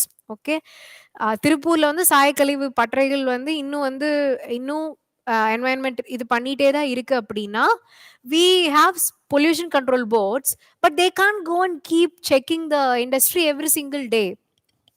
Right? Yes, technology is there. ஒரு app create பண்ணலாம், சரௌண்டிங்ஸில் இருக்கவங்கள அதில் report பண்ணலாம். But again these are becoming very challenging issues. Everything goes into the hands of bureaucrats, and that is where you as future bureaucrats could help in having taking timely actions towards preserving the environment, and coming up with, ஏன்னா disaster மேனேஜ்மெண்ட்க்கு app create பண்றாங்க. And corona டைம்ஸ்ல வந்து பீப்புளோட மொபிலிட்டியை வந்து check பண்றதுக்கு வந்து we are having apps, tracking devices and things like that. But why not use such things on a day to day basis for the policies that we need to implement? We need to really think about this. There are certain apps, but not day to day basis, and even if they are done, it is not about the large scale impact. Only small things will be rectified, and things will be claimed as bigger things. Yeah. Okay, so this Namami Gange program, I have just given Ganges from where it starts and where it ends. And I forgot to mention please pay attention to all the transboundary rivers this year. We have had clashes with Bhutan, in the Bhutan region with China, and also in the northern area. And we also have Brahmaputra flowing from there through this part. So I feel this year transboundary rivers could also be an important area for your examination. Go through those important rivers and the distributaries, they might be very important this year. Okay, and if possible, some important, very important projects that you see in the newspaper in the recent times. Okay, so that is important. Now, talking about river, what is meant by e flow? E flow refers to environmental flow, and specifically minimum environmental flow of a river. It means is a regime of flow in a river that mimics the natural pattern. Okay. எந்த அளவுக்கு தண்ணி ஓடுனா, இயல்பா ஆத்துல தண்ணி ஓடிட்டு இருக்கிற மாரியே இருக்குமோ, அந்த அளவுக்கு தண்ணி ஓடிட்டே இருந்தா தான், அந்த ரிவரோட லைஃப வந்து நம்மனால ப்ரொலாங் பண்ண முடியும், மேட்ச் பண்ண முடியும். ஓகே. இது ஏன் இந்த ப்ராப்ளம் வந்துச்சு அப்டின்னா, earlier days water was flowing naturally. Later on what happened, we developed dams and river water banks, check dams. So what happened, the flow is not there throughout the year, even if not peninsula rivers வந்து throughout the year இருக்காது, but seasonal at least some amount of water will be flowing. But அந்த flow இல்லாததுனால river fronts or river banks are losing their natural value. Okay, so that is why we need to develop or create, have an idea about e flow, and once in a while we need to keep the river banks in a live kind of a condition. It means enough water is to be released in the downstream of the river system after utilizing the water for developmental purpose.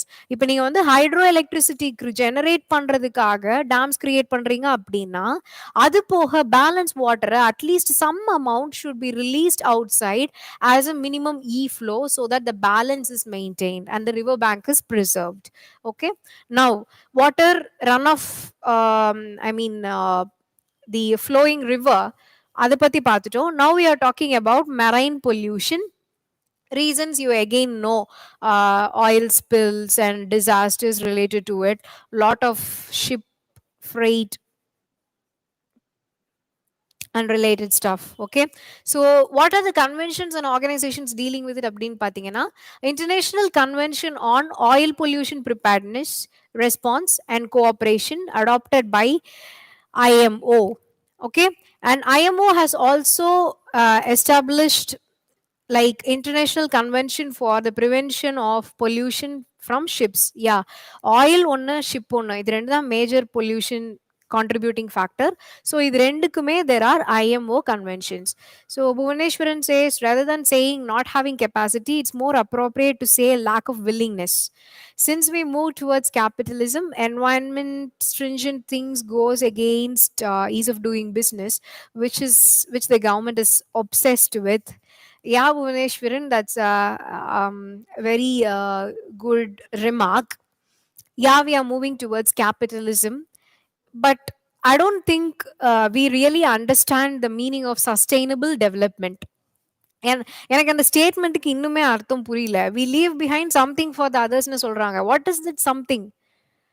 Are we able to measure that something? When it comes to earth and nature, it becomes almost impossible to, kind of quantify things, right? இப்ப நம்ம கேபிட்டலிசத்தை நோக்கி போகாம இருக்கவும் முடியாது, because the entire world is now globalized, and consumerism is on the rise. I think I was really laughing at the way things were happening, because immediately after the lockdown was gradually unlocking, all the e-commerce fields started flourishing, right. இப்போ நான் வந்து அத்தியாவசிய தேவைக்கு நம்ம வீட்டுக்கு பொருட்கள் வர்றதை விட அதிகமா வந்து Amazon, Flipkart வந்து இன்னும் எங்க ஏரியாலலாம் சர்வீஸ் பண்ணிட்டு தான் அதிகமா பண்ணிட்டு இருக்காங்க. So it it really speaks something about the tendency in humans. I feel it's more about the consumerism and the greed within us, which is making us move towards a economic model of that sort, and which in turn, but I agree with you, it's not that we don't have a capacity, because state is all powerful in political sense, right? whatever the state wishes and has a will to do will definitely be done. However, we don't the state maybe is about less desiring about all these things. அந்த மாதிரி தான் நம்ம அதை எடுத்துக்க முடியும். Yeah, that's a good point to think about. India promulgated National Oil Spill Disaster Contingency Plan, but we know how we used this plan, no? Last year or 2017 or 18. I don't remember exactly. The way Chennai Ennur port oil spill was cleared, and I don't think we are capable of handling any oil spills as of yet. However, we are so much ready to drill so much in our delta regions, right? எப்போவோ தோணுன எண்ணெய் கிணறுல இருந்து இப்போ oil league ஆகுது. அதெல்லாம் சரி பண்றதுக்கு நம்ம கிட்ட டெக்னாலஜி கிடையாது. We boast so much about bioremediation. We say that microorganisms can what clear the oil spills. But where are we in all these steps? This is just R&D done. How much have we implemented? Okay, oil, just a little bit of oil spilled in the ocean, you can imagine the kind of disaster it could bring, right? So yeah, we need to revisit our ideas about having oil drilling in our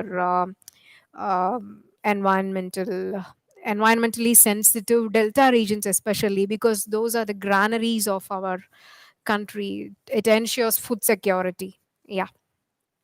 Now, இப்ப நம்ம water related pollution எல்லாமே பார்த்துட்டோம். What we are going to see now is land degradation. Okay, the deterioration or loss of the productive capacity of the soil for present and future.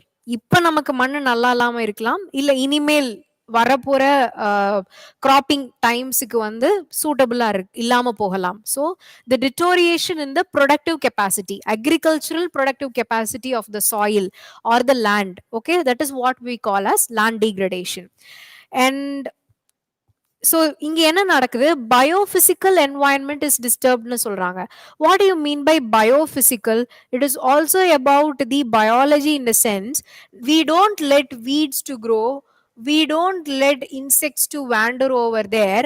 And how will we find a natural biological relationship between the plant or the crop and the environment? Right? நமக்கு வந்து பூச்சி இருக்கக்கூடாது, பூச்சிக்கொல்லி போட்டுருவோம். Weeds இருக்கக்கூடாது, அதுக்கும் போட்டுருவோம். At lost all this get accumulated into the accumulated, நம்ம படிச்ச மாதிரி bio accumulation, then it happens bio magnification, and at last we have only toxins in our body, right? That is what is happening right now. Yeah, yesterday I was reading this thing about uh, green revolution. So what has green revolution managed to do is you making a lot of people have food but still live in impoverished conditions. Food செக்யூரிட்டின்னு சொல்லி என்ன பண்ணிட்டோம்? எல்லாருக்கும் இவ்வளோ kilo அரிசி கொண்டு போய் சேர்றதுங்கிறத என்ஷூர் பண்ணிட்டோம். But they are still in a very bad condition. Why?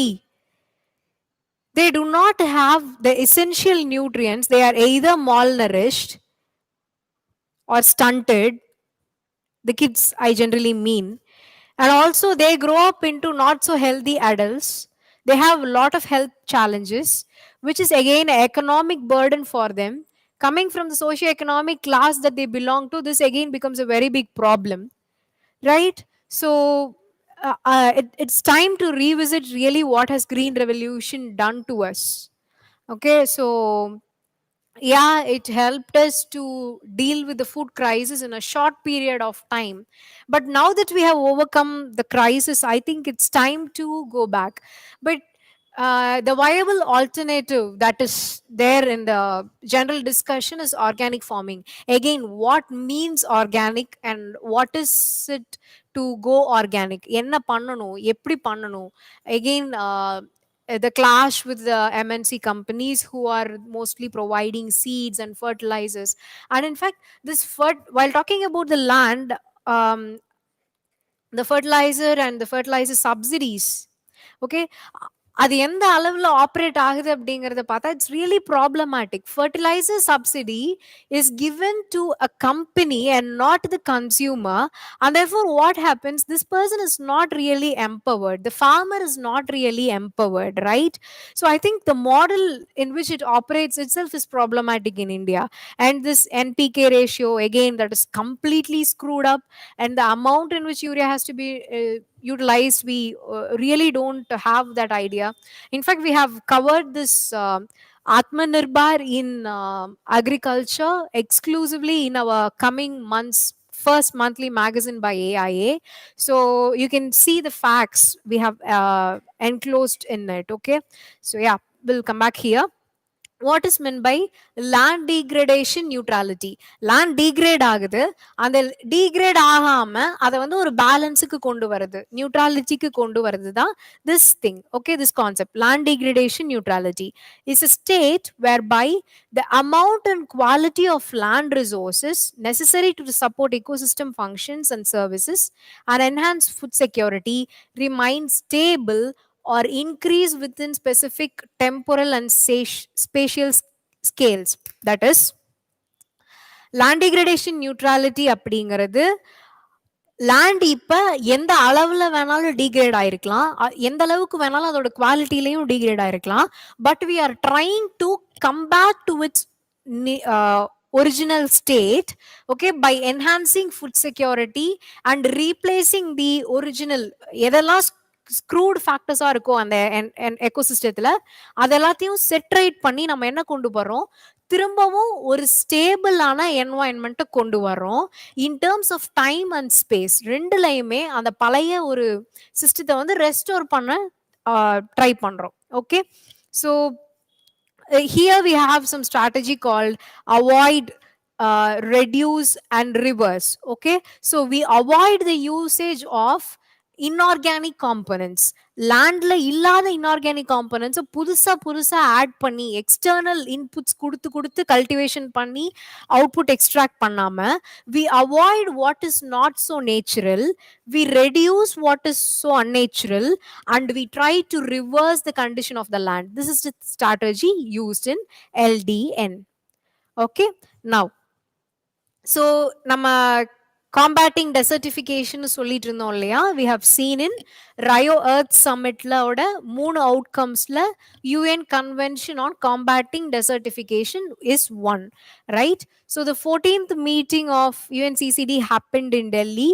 India took over the presidency of the COP from China. Okay, it was a year back, so you need to know this. Okay, what is it about? In the convention என்ன சொல்லுது அப்படின்னா, this is the sole legally binding, only one and also legally binding international agreement. என்ன பண்ணுது, என்வாயன்மெண்ட்டையும் sustainable land மேனேஜ்மெண்ட்டையும் link பண்ணுது. Okay, so this is about sustainable land management, is more about sustainability, and this one is about again environment. So இது ரெண்டையும் bridge பண்ணுது. Okay, and it is the only legal binding document doing this. It's not environment conventionsலயே இது ஒண்ணுதான் legally binding ஆனா கிடையாது. There are other legally binding conventions, but this is the only legally binding convention to deal with this specific issue. Okay, so it is the only convention stemming from a direct recommendation of the Rio Conference Agenda 21. Okay, Agenda 21 also you need to know, Rio Conference la Agenda 21 அப்படினு சொல்லிட்டு with some few points they came up with. அந்த Agenda 21 ல இருந்த recommendation ல இருந்து straight away வந்த convention, a straight outcome of Agenda 21 is this desertification convention. Okay, so what does it focus on? This is a previous year question if you had noticed. Okay, UNCCD was a previous year question, just 40 days before the exam it was in newspaper like a small box, and that was asked in exam. So don't stop reading newspaper. Okay, so the convention is dealing with arid, semi-arid and dry subhumid areas, okay, known as the dry lands. Dry lands தான் இது mostly concentrate பண்ணுது, where some of the most vulnerable ecosystems and people are found. Okay, இதுல வந்து மொத்தம் 197 parties இருக்காங்க, and the end goal is to protect land from overuse and drought condition varakudadu, land overuse பண்ணக்கூடாது. Okay, this is what they are trying to aim at. Now so through this convention what has been done அப்படின்னா land degradation neutralityக்கு தேவையான fund, land வந்து அதுல inorganic substance use பண்ணாம avoid பண்ணலாம், reverse பண்ணணும் அப்படின்னா என்ன தேவை, அதுக்கு ஃபண்ட் தேவை, அதுக்கு நிறைய மெஷர்ஸ் தேவை, கரெக்டா? ஸோ அதுக்கு ஒரு fund. Then the global land Outlook. So remember நம்ம அப்ளை நிறைய ரிப்போர்ட்ஸ் பார்த்தோம், அது கூட இதையும் ஆட் பண்ணிக்கோங்க. There is something call the global land Outlook which is released by the UNCCD conventions implementing body. The land for life program னு ஒன்று வந்து இருந்தது. Okay, in India what we are specifically doing is the land for life program comes under UNCCD. All these three come under UNCCD only. So what has India done is what we have spoken about here. Desertification and land degradation atlas னு நம்ம ஒன்று create பண்ணோம் with the help of ISRO. Then a bond challenge pledge. Okay, it is a pledge which says, you know, we are going to create this much volumes of forest with this much of density ஃபாரஸ்ட்ல அப்படின்னு சொல்லிட்டு. Okay, so India is one which initiated this. National Action Plan to Combat Desertification was launched in 2001 for 20 years. Okay, for 20 years, which means 2021 is the last year and we are moving towards it.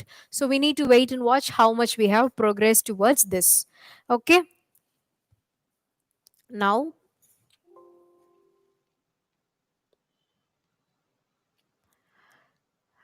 so the part on pollution is over. We shall now look into international efforts towards biodiversity. Biodiversity conservation. Okay, yeah. So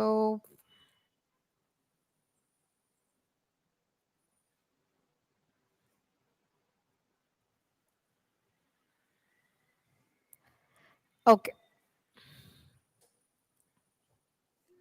So UNESCO MAB. Okay.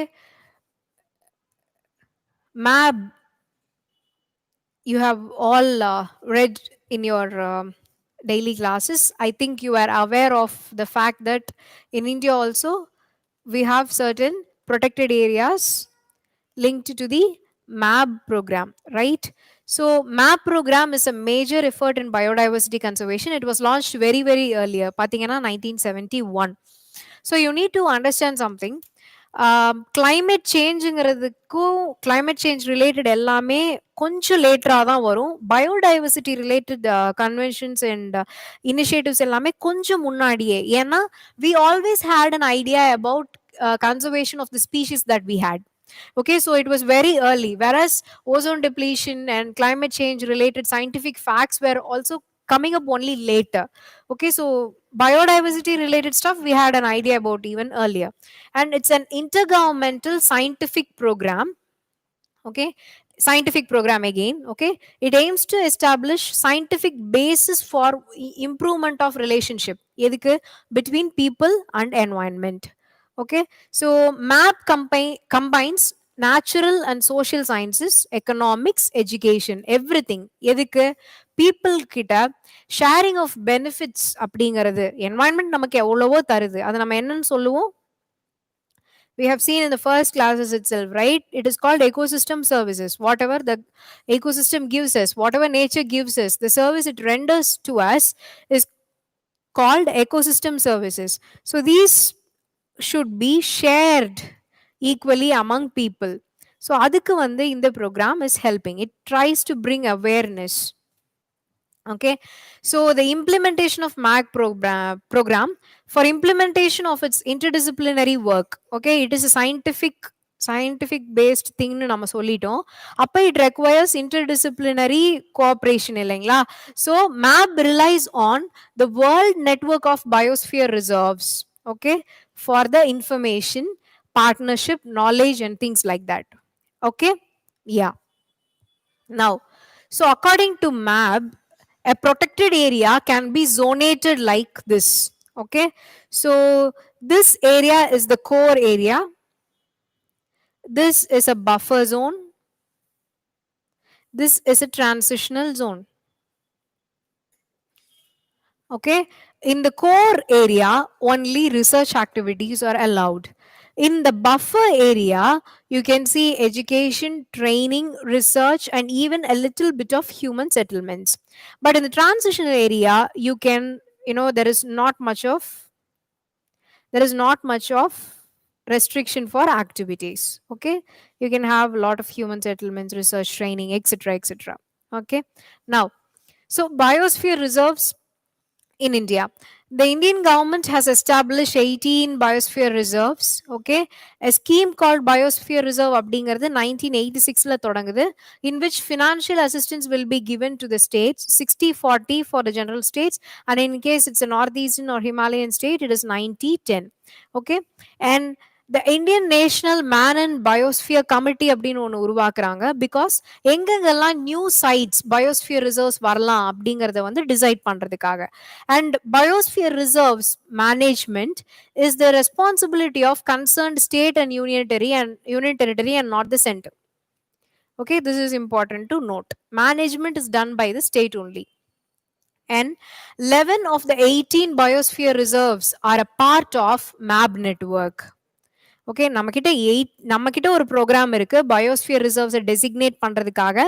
India has a specific program in which 18 have been notified. Out of this 18, only 11 are under this MAP program. Okay, UNESCO's MAP program. Now, so here you can see the biosphere reserves in general. Go through all these. எந்த ஸ்டேட்ல locate ஆயிருக்கு, அங்க இருக்கிற ஸ்பெஷலான Flora and fauna என்னங்கிறத you need to remember. Okay, yeah. So this was last year's current affair. This UNESCO has added Kanchenjunga. So இது வரைக்கும் last இயரும் இது கொஸ்டின் கேட்கல. So be prepared this year for a question on this area. Okay, so it could be asked. Now, so Rio Earth சமிட்ல 3 specific conventions பார்த்தோம். அதில் 2 நம்ம ஏற்கனவே deal பண்ணிட்டோம். ஒன்று UNFCCC, இன்னொன்று desertification convention. Now coming to the third one, that is convention on biological diversity. Okay, so இது 2018 meet and 2020குள்ள நடக்கிற முக்கியமான conference of party, this one only. Okay, so the Convention on Biological Diversity is the international legal instrument. 3 objective இருக்கு. Okay, and it has been ratified by 196 countries, which is a huge number. Okay, so remember it. And main 3 objectives என்னன்னா, conservation of biological diversity, biological diversity conserve பண்றது, sustainable use of its components, அதோட components use பண்றது, and fair and equitable sharing of benefits. So what do they mean by fair and equitable sharing of benefits? For example, forest gives you minor forest produce, lot of timber and lot of other things, right? But how is a person who is acquiring some resource from the nature or from, let's say, ஒரு geographical location, அந்த லொகேஷனை preserve பண்றதுக்கும் and in turn அவங்க என்ன பண்றாங்க? Okay, that is a problem. இப்போ நம்மளோட forest rights act, அதாவது நம்ம லாஸ்ட் டே ஆஃப் த கிளாஸ்ல டீல் பண்ணுவோம். Okay, fair and equitable sharing of பெனிஃபிட்னா என்ன அப்படிங்கிறதுக்கு. இப்போ வந்து ஒரு ஹர்ப், அந்த ஹர்பை எடுத்து வெஸ்டர்ன் கட்ஸ்ல இருக்கிற ஒரு ஹர்ப் எடுத்து ஒரு MNC வந்து ரிசர்ச் பண்றாங்க அப்படின்னா, how will how will they pay back? How will they repay for this? Right? So they need to give in terms of give back to the community or the country or the local level body in terms of either money. Okay, அவங்க வந்து ஒரு share வந்து பீப்புளுக்கு கொடுக்கணும், அல்லது அந்த particular லொக்கேஷன்ல ஏதாவது எக்கனாமிக் ஆக்டிவிட்டீஸ்ல இன்வால்வ் ஆகணும். So in some way they need to compensate for the benefit they have accrued from the environment. Okay, so this is the basic about Convention of Biological Diversity. So இதுக்கு கீழே 2 protocol இருக்கு. This year, this is in current affair. We'll be seeing this part again in detail during our current affairs class. But just know that, there are 2 protocols. One is Cartagena Protocol and the other one is Nagoya Protocol. The Cartagena Protocol is dealing with biosafety related things. Okay, so movement of living modified organisms. ஏன் இங்க வந்து biosafety முக்கியம் அப்படின்னா, for example a micro, ஒரு super bug அல்லது ஒரு microbe which is designed for a specific purpose can escape from the laboratory and create a larger disaster. So COVID, we do not know it's whether it is a living modified organism or it was a genetically engineered one or not அப்படின்னு தெரியாது. There were a lot of debates about this. America blamed China for it. China said no, no, we haven't done anything like that. So around the world there are debates about this biosafety caused due to microorganisms, and if it is virus, then you can imagine the kind of impact that it can produce. So yeah, so அதனால தான் பயோசேஃப்டிங்கிறது ரொம்ப இம்பார்ட்டண்ட்டாக இருக்குது. நீங்கள் biological diversity use பண்ணுறீங்க, ஒரு ஆர்கானிசத்தை எடுத்து test பண்ணுறீங்க, அதை மேனிப்புலேட் பண்ணி டெஸ்ட் பண்ணிவிட்டு அதை டிஸ்ட்ரக்ட் பண்ணலை அப்படின்னா, if it accidentally comes out of the environment then it's a problem, right? So biosafety is dealt with by the Cartagena Protocol. It was adopted in 2000. It was adopted in 2000 as a supplementary agreement to the Convention on Biological Diversity, and it entered into force in 2003. Okay, this you need to remember. Then coming to Nagoya Protocol. It provided a transparent legal framework for effective implementation of one of the three objectives. இங்கே தான் வந்து அந்த fair and equitable sharing நம்ம சொன்னோம் இல்லையா, அது வந்து வருது. Cartagena Protocol speaks specifically only about biosafety, but Nagoya Protocol இந்த பெனிஃபிட் ஷேரிங்கை பற்றி. நேச்சர்ல இருந்து நீ ஒரு ஹேர்ப் எடுக்கிற, ஹேர்ப் எடுத்து ஏதோ ஒன்று பண்ற அப்படின்னா, how are you paying back, how are the benefits given back to the community, to the nature is what is important. Okay, இந்த convention, the protocol was adopted in 2010 and it came to force in 2014. Okay, now next, coming to another biodiversity conservation related important organization, which is CITES. This is a previous year's fact, not very important for you, but just to show that CITES is important, I just put it there. So what is CITES? Sorry, the slides have is not really visible, but yeah, I'll tell what it is. Convention on International Trade in Endangered Species, CITES. So it is also known as Washington Convention, and also you should be careful about the convention's other names. இப்போ carbon கிரெடிட்டுக்கு இன்னொரு name இருக்கு அப்படின்லாம் பார்த்தோம் இல்லையா, so அந்த மாதிரி the other names, be aware about it. ஏன்னா sometimes UPSC uses this as a trick to make you go wrong. It's a multilateral treaty to protect endangered plants and animals. Endangered பிளான்ட்டையும் animal ஏற்கனவே அது கம்மியான நம்பர்ல இருக்கு, அதை என்ன பண்ணக்கூடாது, ட்ரேட் பண்ணக்கூடாது இல்லையா. So in order to prevent trade, CITES is helping. It was drafted as a result of resolution adopted in 1963 by IUCN members. Okay, and you need not go into these details, these are not that very important. Okay, it's just telling how much of it is considered as endangered. Okay, now in the sites kila you can see appendix 1, 2 and 3. There is also continuation of it, we'll be seeing in next slide, but yeah, so just know that there are three different appendixes and what it deals with. One will be about threatened with extinction, other near threatened அப்படின்னு இருக்கும். So எந்த appendix எதோட deal பண்ணுது அப்படிங்கிறது மட்டும் you need to remember and know. Now coming to traffic. Okay, traffic is a wildlife trade monitoring network. அதுல வந்து endangered species, whereas in traffic it is any wildlife trade monitoring. Okay, இல்லீகலா ஏதாவது ஒரு wildlife organism வந்து trade பண்ணாங்க அப்படின்னா traffic will come into work. Okay, it was established in 1976 as an alliance of IUCN and WWF. CITES நம்ம என்ன பார்த்தோம், IUCN members எல்லாம் சேர்ந்து கிரியேட் பண்ணாங்கன்னு பார்த்தோம், கரெக்ட்டுங்களா. But traffic, it's a strategic alliance between IUCN and WWF, Worldwide Fund for Nature. Okay, yeah. So there is something important that you need to know. This is nowadays recently in the news la adhigama in the food crops oda genetic resources வந்து preserve பண்றத பத்தி news அதிகமா வந்துட்டே இருக்கு. So this treaty is keeping on popping up in the newspaper. So just or a quick glance, the international treaty on plant genetic resources for food and agriculture. Okay, the treaty was adopted by 31st session of the FAO.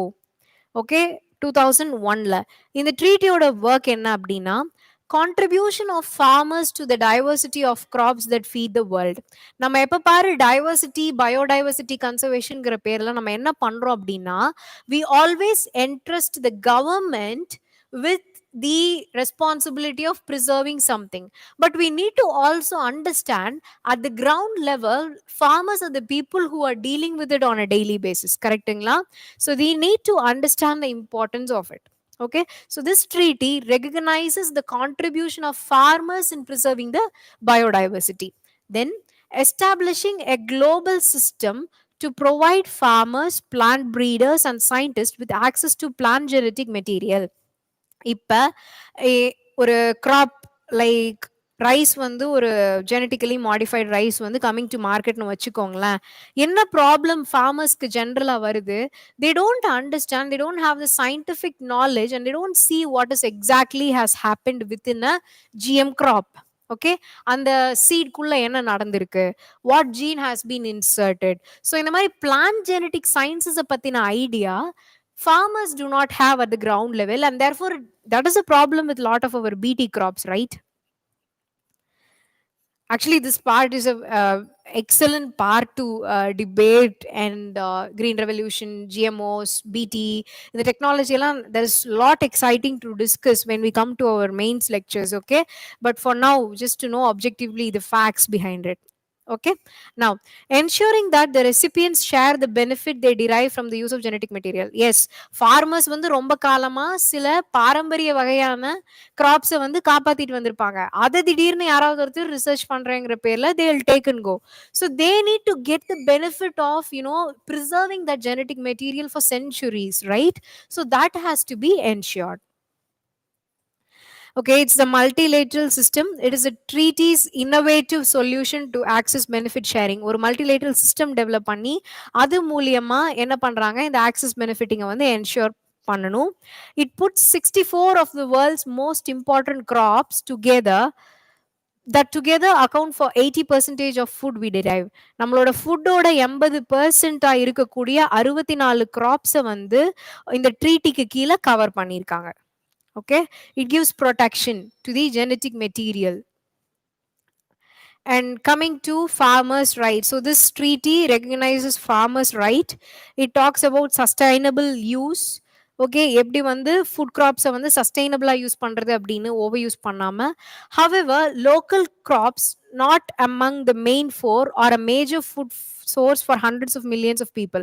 Okay, sometimes even local crops, okay, other than the major crops of the world, there can be other crops which need to be taken care of. அதை பத்தியும் இந்த treaty பேசுது. And the treaty helps maximize the use and breeding of all crops and promotes development and maintenance. Okay, நிறைய farming system, okay, ஒவ்வொரு ஏரியாலையும் different cultivation methodologies வச்சிருக்காங்க இல்லையா? So அந்த methodologies எல்லாத்தையுமே கூட ப்ரிசர்வ் பண்றதை பத்தி this treaty is talking about. Now coming to the most important part, which is Ramsar Convention, which is again related to the biodiversity conservation. ஏன் அப்படின்னா wetlands or the regions where you see high biodiversity, right? So it is an intergovernmental treaty, remember that, and it is the framework for conservation as well as wise use. எப்படி அந்த வெட்லாண்ட்ஸை வைஸா use பண்றது அப்படிங்கிறதுலையும், யா நம்ம wise use பண்றோம், ஸ்மார்ட்டா ஏதாவது பண்றோம்னு என்ன பண்ணுவோம், most of the times will create things that are not so nature friendly. So that is a huge debate again, the thing about the smart cities and wise use of technology and things like that. Yeah, it is the only global treaty that focuses on single ecosystem. Again, this is important. Only treaty that focuses on ஒரே ஒரு ecosystemத்துக்காக ஒரு கன்வென்ஷனே இருக்கிறது வந்து இதுல தான், ராம்சா கன்வென்ஷன்ல தான். Okay, desertification அப்படிங்கிறது எதை பத்தி பேசுது, ஒரு larger area, semi arid, arid, desertificationக்கு prone zones எல்லாத்த பத்தியுமே பேசும். பட் ஒரு single type of ecosystem which is wetland அதை மட்டும் எடுத்துக்கிட்டு டீல் பண்ணக்கூடிய the only environmental convention or treaty is Ramsar Convention. Okay, that you should remember. Okay, so இது வந்து wetlands வந்து define பண்ணுது. Did you see while solving yesterday's question paper or day before, did you have salt pan as a option? அதை வெட்லான்னு போட்டிங்களா இல்ல not வெட்லான்னு போட்டிங்களா?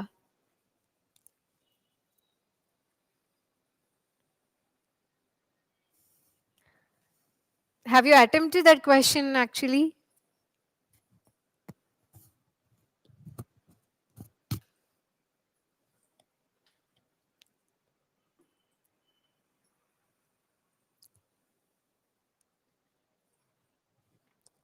Salt pan falls under wetland classification or no?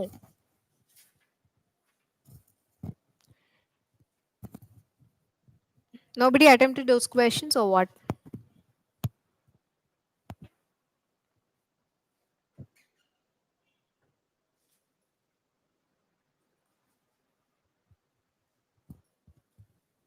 Okay, seems like nobody is interested in answering. Yeah, fine.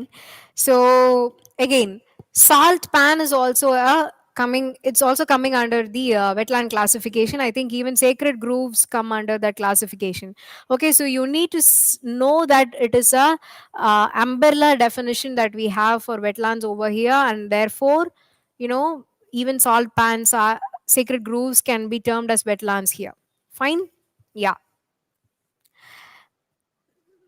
Not a wetland, Santosh Kumar. No, it is a wetland. Okay, it is considered a wetland only. Okay, we'll be discussing those answers, then we will see those. Yeah. So the concept of wise use, it is spoken about in this particular convention. The wise use guideline emphasizes on adoption of national wetland policies. National wetland policy இருக்கணும், அதுக்குன்னு separate programs create பண்ணும், and take action at wetland sites. Do something in wetlands. Okay, இப்படி சொன்னதுனால தான் most governments are creating a recreational facilities,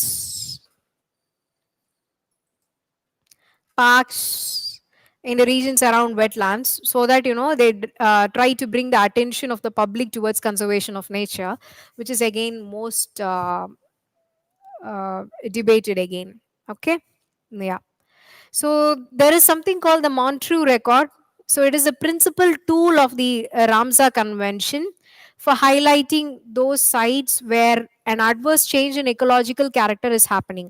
So எது வேணாலும் lot of wetlands can come under Ramsar Convention. Okay, but only few which are adversely affected in its ecological character. அந்த லேக்கோ அந்த பாண்டோ நிறைய வந்து ப்ராப்ளமை வந்து ஃபேஸ் பண்ணியிருக்கலாம், இக்கலாஜிக்கல் டிட்டோரியேஷனை வந்து ஃபேஸ் பண்ணியிருக்கலாம். In that case it is coming under Montreux record. Okay, so in India, Indian Ramsar sites which are found in Montreux record, first one is Kyaldeo National Park, second one is Loktak Lake. Chilika Lake was earlier there in the list, but now it's not there. Okay, so you need to remember this and also read about Kyaldeo and also Loktak. It's always in news, these two. Okay, so you should see it. Then, so what the government has done to preserve wetlands, we have something called Wetland Conservation and Management Rules 2017. We have decentralized, அதாவது வெட்லாண்ட்ஸை வந்து empower பண்ணுறதுக்கு அந்த wetlands manage பண்ணுற கெப்பாசிட்டியை வந்து states and union territories கிட்ட தான் கொடுத்துருக்கு centre. Then we have state wetland authorities, okay, and also national wetland authority. And okay, so this is a 2019 news and it was expected last year. It did not come as a question in UPSC, but still it's important. Wetland of international importance அப்படின்னு சொல்லி ராம்சா கன்வென்ஷனுக்கு கீழே Sundarbans wetland was designated. So go back and read well about Sundarbans, why it got its name, what is the area in which it is spread, its transboundary or not, and why it acquired the status, what is special about it, why those mangroves are specific, and is it facing any threat, what is the flora and fauna associated with it. All these things you should see before exam. Okay. Now, it comprises of hundreds of islands and a network of rivers, tributaries, and creeks in the delta of the Ganga and the Brahmaputra at the mouth of Bay of Bengal of India and Bangladesh. So, Indian Sundarbans consists of 60% of the country's total mangrove. This is again an important figure. Okay, while dealing with our forest survey report in current affairs, okay, we'll be looking at mangrove specifically this year. Okay, it has a this is the first time it has taken into account all the wetlands, right? Our forest survey. So this is also important. So this time we will go into details of this Sundarbans and forest area, wetlands and related stuff. Okay, it is the largest it is the largest mangrove in the world and is now a wetland of international importance. So it has now become the largest protected wetland in the country. Largest protected wetland in the country. So there are a lot of facts over here. So just go through this slide. And now, இப்போ வந்து wetland conservation பத்தி பார்த்துட்டோம். வெட்லேண்ட்ல இருக்கக்கூடிய பேர்ட்ஸை பத்தி பார்க்க போறோம். Okay, wild animals R பேர்ட்ஸ்ன்னு நான் ஸ்பெசிஃபிக்காக சொன்னாலும் it also talks about other migratory species. Okay, which is called bond convention or shortly called CMS, which is Convention on Conservation of Migratory Species. Okay, migrate ஆகக்கூடிய species பத்தி. So this is why it's in news 2020 conference of parties of this one. You need not know this particular thing. We'll be covering it in our current affairs. But இது எந்த ஜென்ரலா இந்த convention பத்தி தெரிஞ்சுக்கணும். It is an environment treaty under the aegis of UNEP, UN Environmental Program. And இது வந்து என்ன பண்ணுதுன்னா, it provides a global platform for conservation and sustainable use of migratory animals and their habitat. அது வாழ்ற இடம் and also that animal. Okay, and it brings together states through which migratory animals pass. For example, bird flyways pathina, it will flow across continents, right? From Siberia it will come to some other part in Africa, and from Africa it will migrate back to the polar region, and a lot of such migration happens. So in the convention என்ன பண்ணுது அப்படின்னா, இந்த migratory birds ஒரு animals போகக்கூடிய அந்த track எல்லாத்துலயுமே இருக்கக்கூடிய states R கண்ட்ரீஸை வந்து இன்டகிரேட் பண்ணி through that it is trying to preserve the migratory species. Okay, and it is the only global convention specialized in migratory species. Okay, their habitats, their migration routes, இது எல்லாத்தையுமே பார்க்கக்கூடிய ஒரே global convention. Now, so there are two categories: threatened with extinction, need care and protection. Currently there are 129 members of the convention. இது வந்து என்ன, இந்த two categories are about the species, that is migratory species. Okay, and India has been a party to the CMS since 1983. Recently India became a member அப்படின்னு சொன்னாங்கன்னா that option is wrong. And India also has non-legally binding MOUs with this convention. எதுக்காக அப்படின்னா, to protect Siberian crane, marine turtles and dugongs, raptors. This is very important. Okay, in the convention on migratory species patti lot of other facts we will generally know, but this is also important. It has non-legally binding MOUs, non-legally binding, that you should know. And எதுக்காக இந்த 4 species காகங்கிறதை you need to remember: marine turtle, dugongs, Siberian crane, raptors. These are the 4 which are migratory species that come often to India, which India is associated with, and therefore we are concerned about its protection. So like I said, இதெல்லாம் வந்து birds ஓட flyways, flying routes. Okay, you see they keep traveling across continents, and that is why it is necessary to integrate species pass ஆகக்கூடிய flywayல இருக்கக்கூடிய எல்லா countries-ஐயும் ஒன்னு சேர்த்தாதான் அதை வந்து பெட்டரா ப்ரிசர்வ் பண்ண முடியும், ரைட்? ஓகே. ஸோ நவ் நம்ம மைக்ரேட்டரி ஸ்பீஷீஸ்ல இருக்கக்கூடிய எல்லா அனிமல்ஸையும் பார்த்தோம். அதுல ஸ்பெசிஃபிக்கா பேர்ட்ஸ பத்தி மட்டும் டீல் பண்ணக்கூடிய ஒரு ஆர்கனைசேஷன் பத்தி பார்க்க போறோம். Which is bird life international. Okay. This program important bird areas அப்படிங்கிற ப்ரோகிராம் எந்தெந்த இடத்துல எல்லாம் பேர்ட்ஸ் அதிகமா நெஸ்ட் பண்ணுது, மைக்ரேட் பண்ணுது அப்படிங்கிறத வச்சு they tried to develop or map the areas. Okay. They are considered as key biodiversity areas for birds. Okay, and this work is done by BirdLife International. Yeah. Okay. So international important bird ஏரியாவா வந்து அந்த particular space classify பண்ணப்படுறதுக்கு என்ன தேவை அப்படின்னா, it should be a globally threatened species. It should be a globally threatened species, restricted range species. அதாவது இது இந்த range of area, geographical ஏரியாக்குள்ள தான் இருக்கணும் அப்படின்னு நமக்கு தெரியணும். And the sites forms one of a set selected to ensure that all restricted range species of an endemic bird area or a secondary bird area are present in significant number in at least one site and preferably more. அதாவது ஒரு பிரைமரியா, for example தமிழ்நாட்டில் வேடந்தாங்கல் கிட்ட வந்து birds வந்து next பண்ணுது அப்படின்னா, there should also be secondary spots around it where nesting and finding that bird in that range should be possible. Then it should be a biome restricted species living in that important bird area. Biome restricted na for especially அது வந்து tropical இருக்குனா tropical இருக்கணும். Okay. And also it is necessary to know that congregations of that birds come and go over there. Okay, it's not just in numbers, but it should be a significant number as a congregation. Then இப்ப நம்ம bird பார்த்தோம் ஜென்ரலா. இப்ப இன்னும் ஸ்பெசிஃபிக்கா water birds பத்தி பார்க்க போறோம். Okay. Asian water bird census. Okay, it's an annual event in which thousands of volunteers, again இப்ப நீங்க பாருங்க, it's not intergovernmental. In the classification you need to be always making. Okay, it is multi-party organization and who are the stakeholders involved. இது வந்து it's very important when you read treaties and conventions. And here it is only volunteers from Asia and Australia who are coming together to save the water birds. It is a part of the global water bird monitoring program called International Water Bird Census. Okay, it happens every January. Okay, every year January, and it is coordinated by Wetland International. So know about Wetland International organization also. It is important for the for you to know. Mostly வந்து private and civil society organisations and volunteers மட்டுமே இருக்கிறது வந்து UPSC கொஸ்டின்ல இருக்காது, unless there is a government involvement in it. But it's fine to know that such things are happening around as.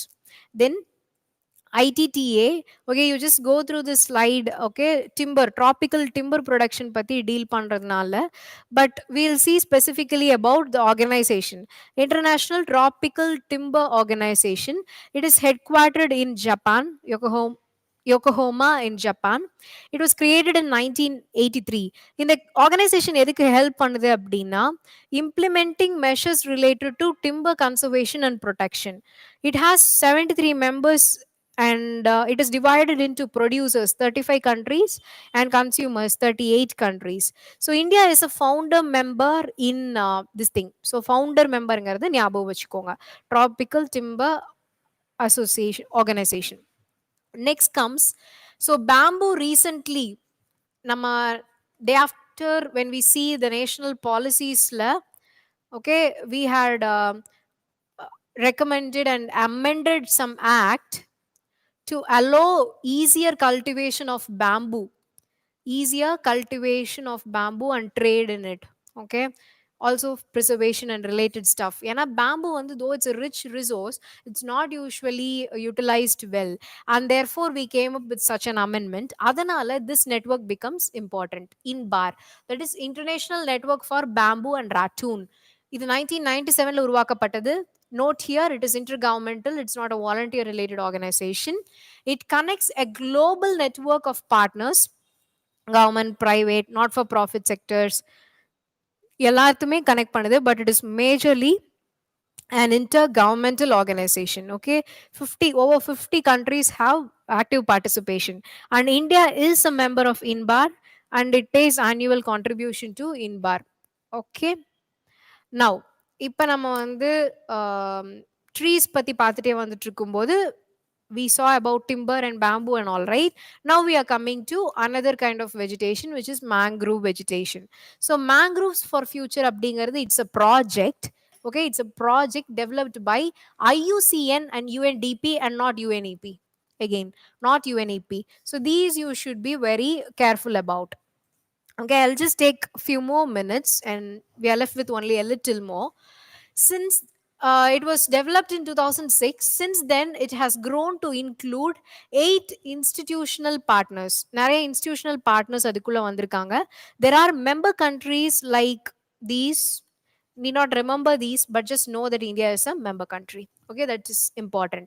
And this organization is unique because it deals specifically with mangroves, and it also co-chaired by IUCN and UNDP. Formed by members of something is different, but it is co-chaired by UNDP and IUCN. So this is important to remember. Okay, yeah. So hope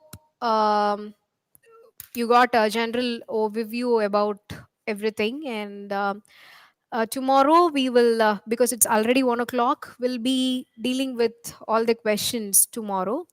um, I hope you got the keys for yesterday's answer. Have you got it? Have you or not? Okay, I'll check with that, and we will also post questions today. Okay, try to do all those. And okay, you haven't got the key yet? Okay, fine. I'll ask them to post it. Tomorrow we'll be discussing all the questions. Okay, yeah. So have a good day. Thank you.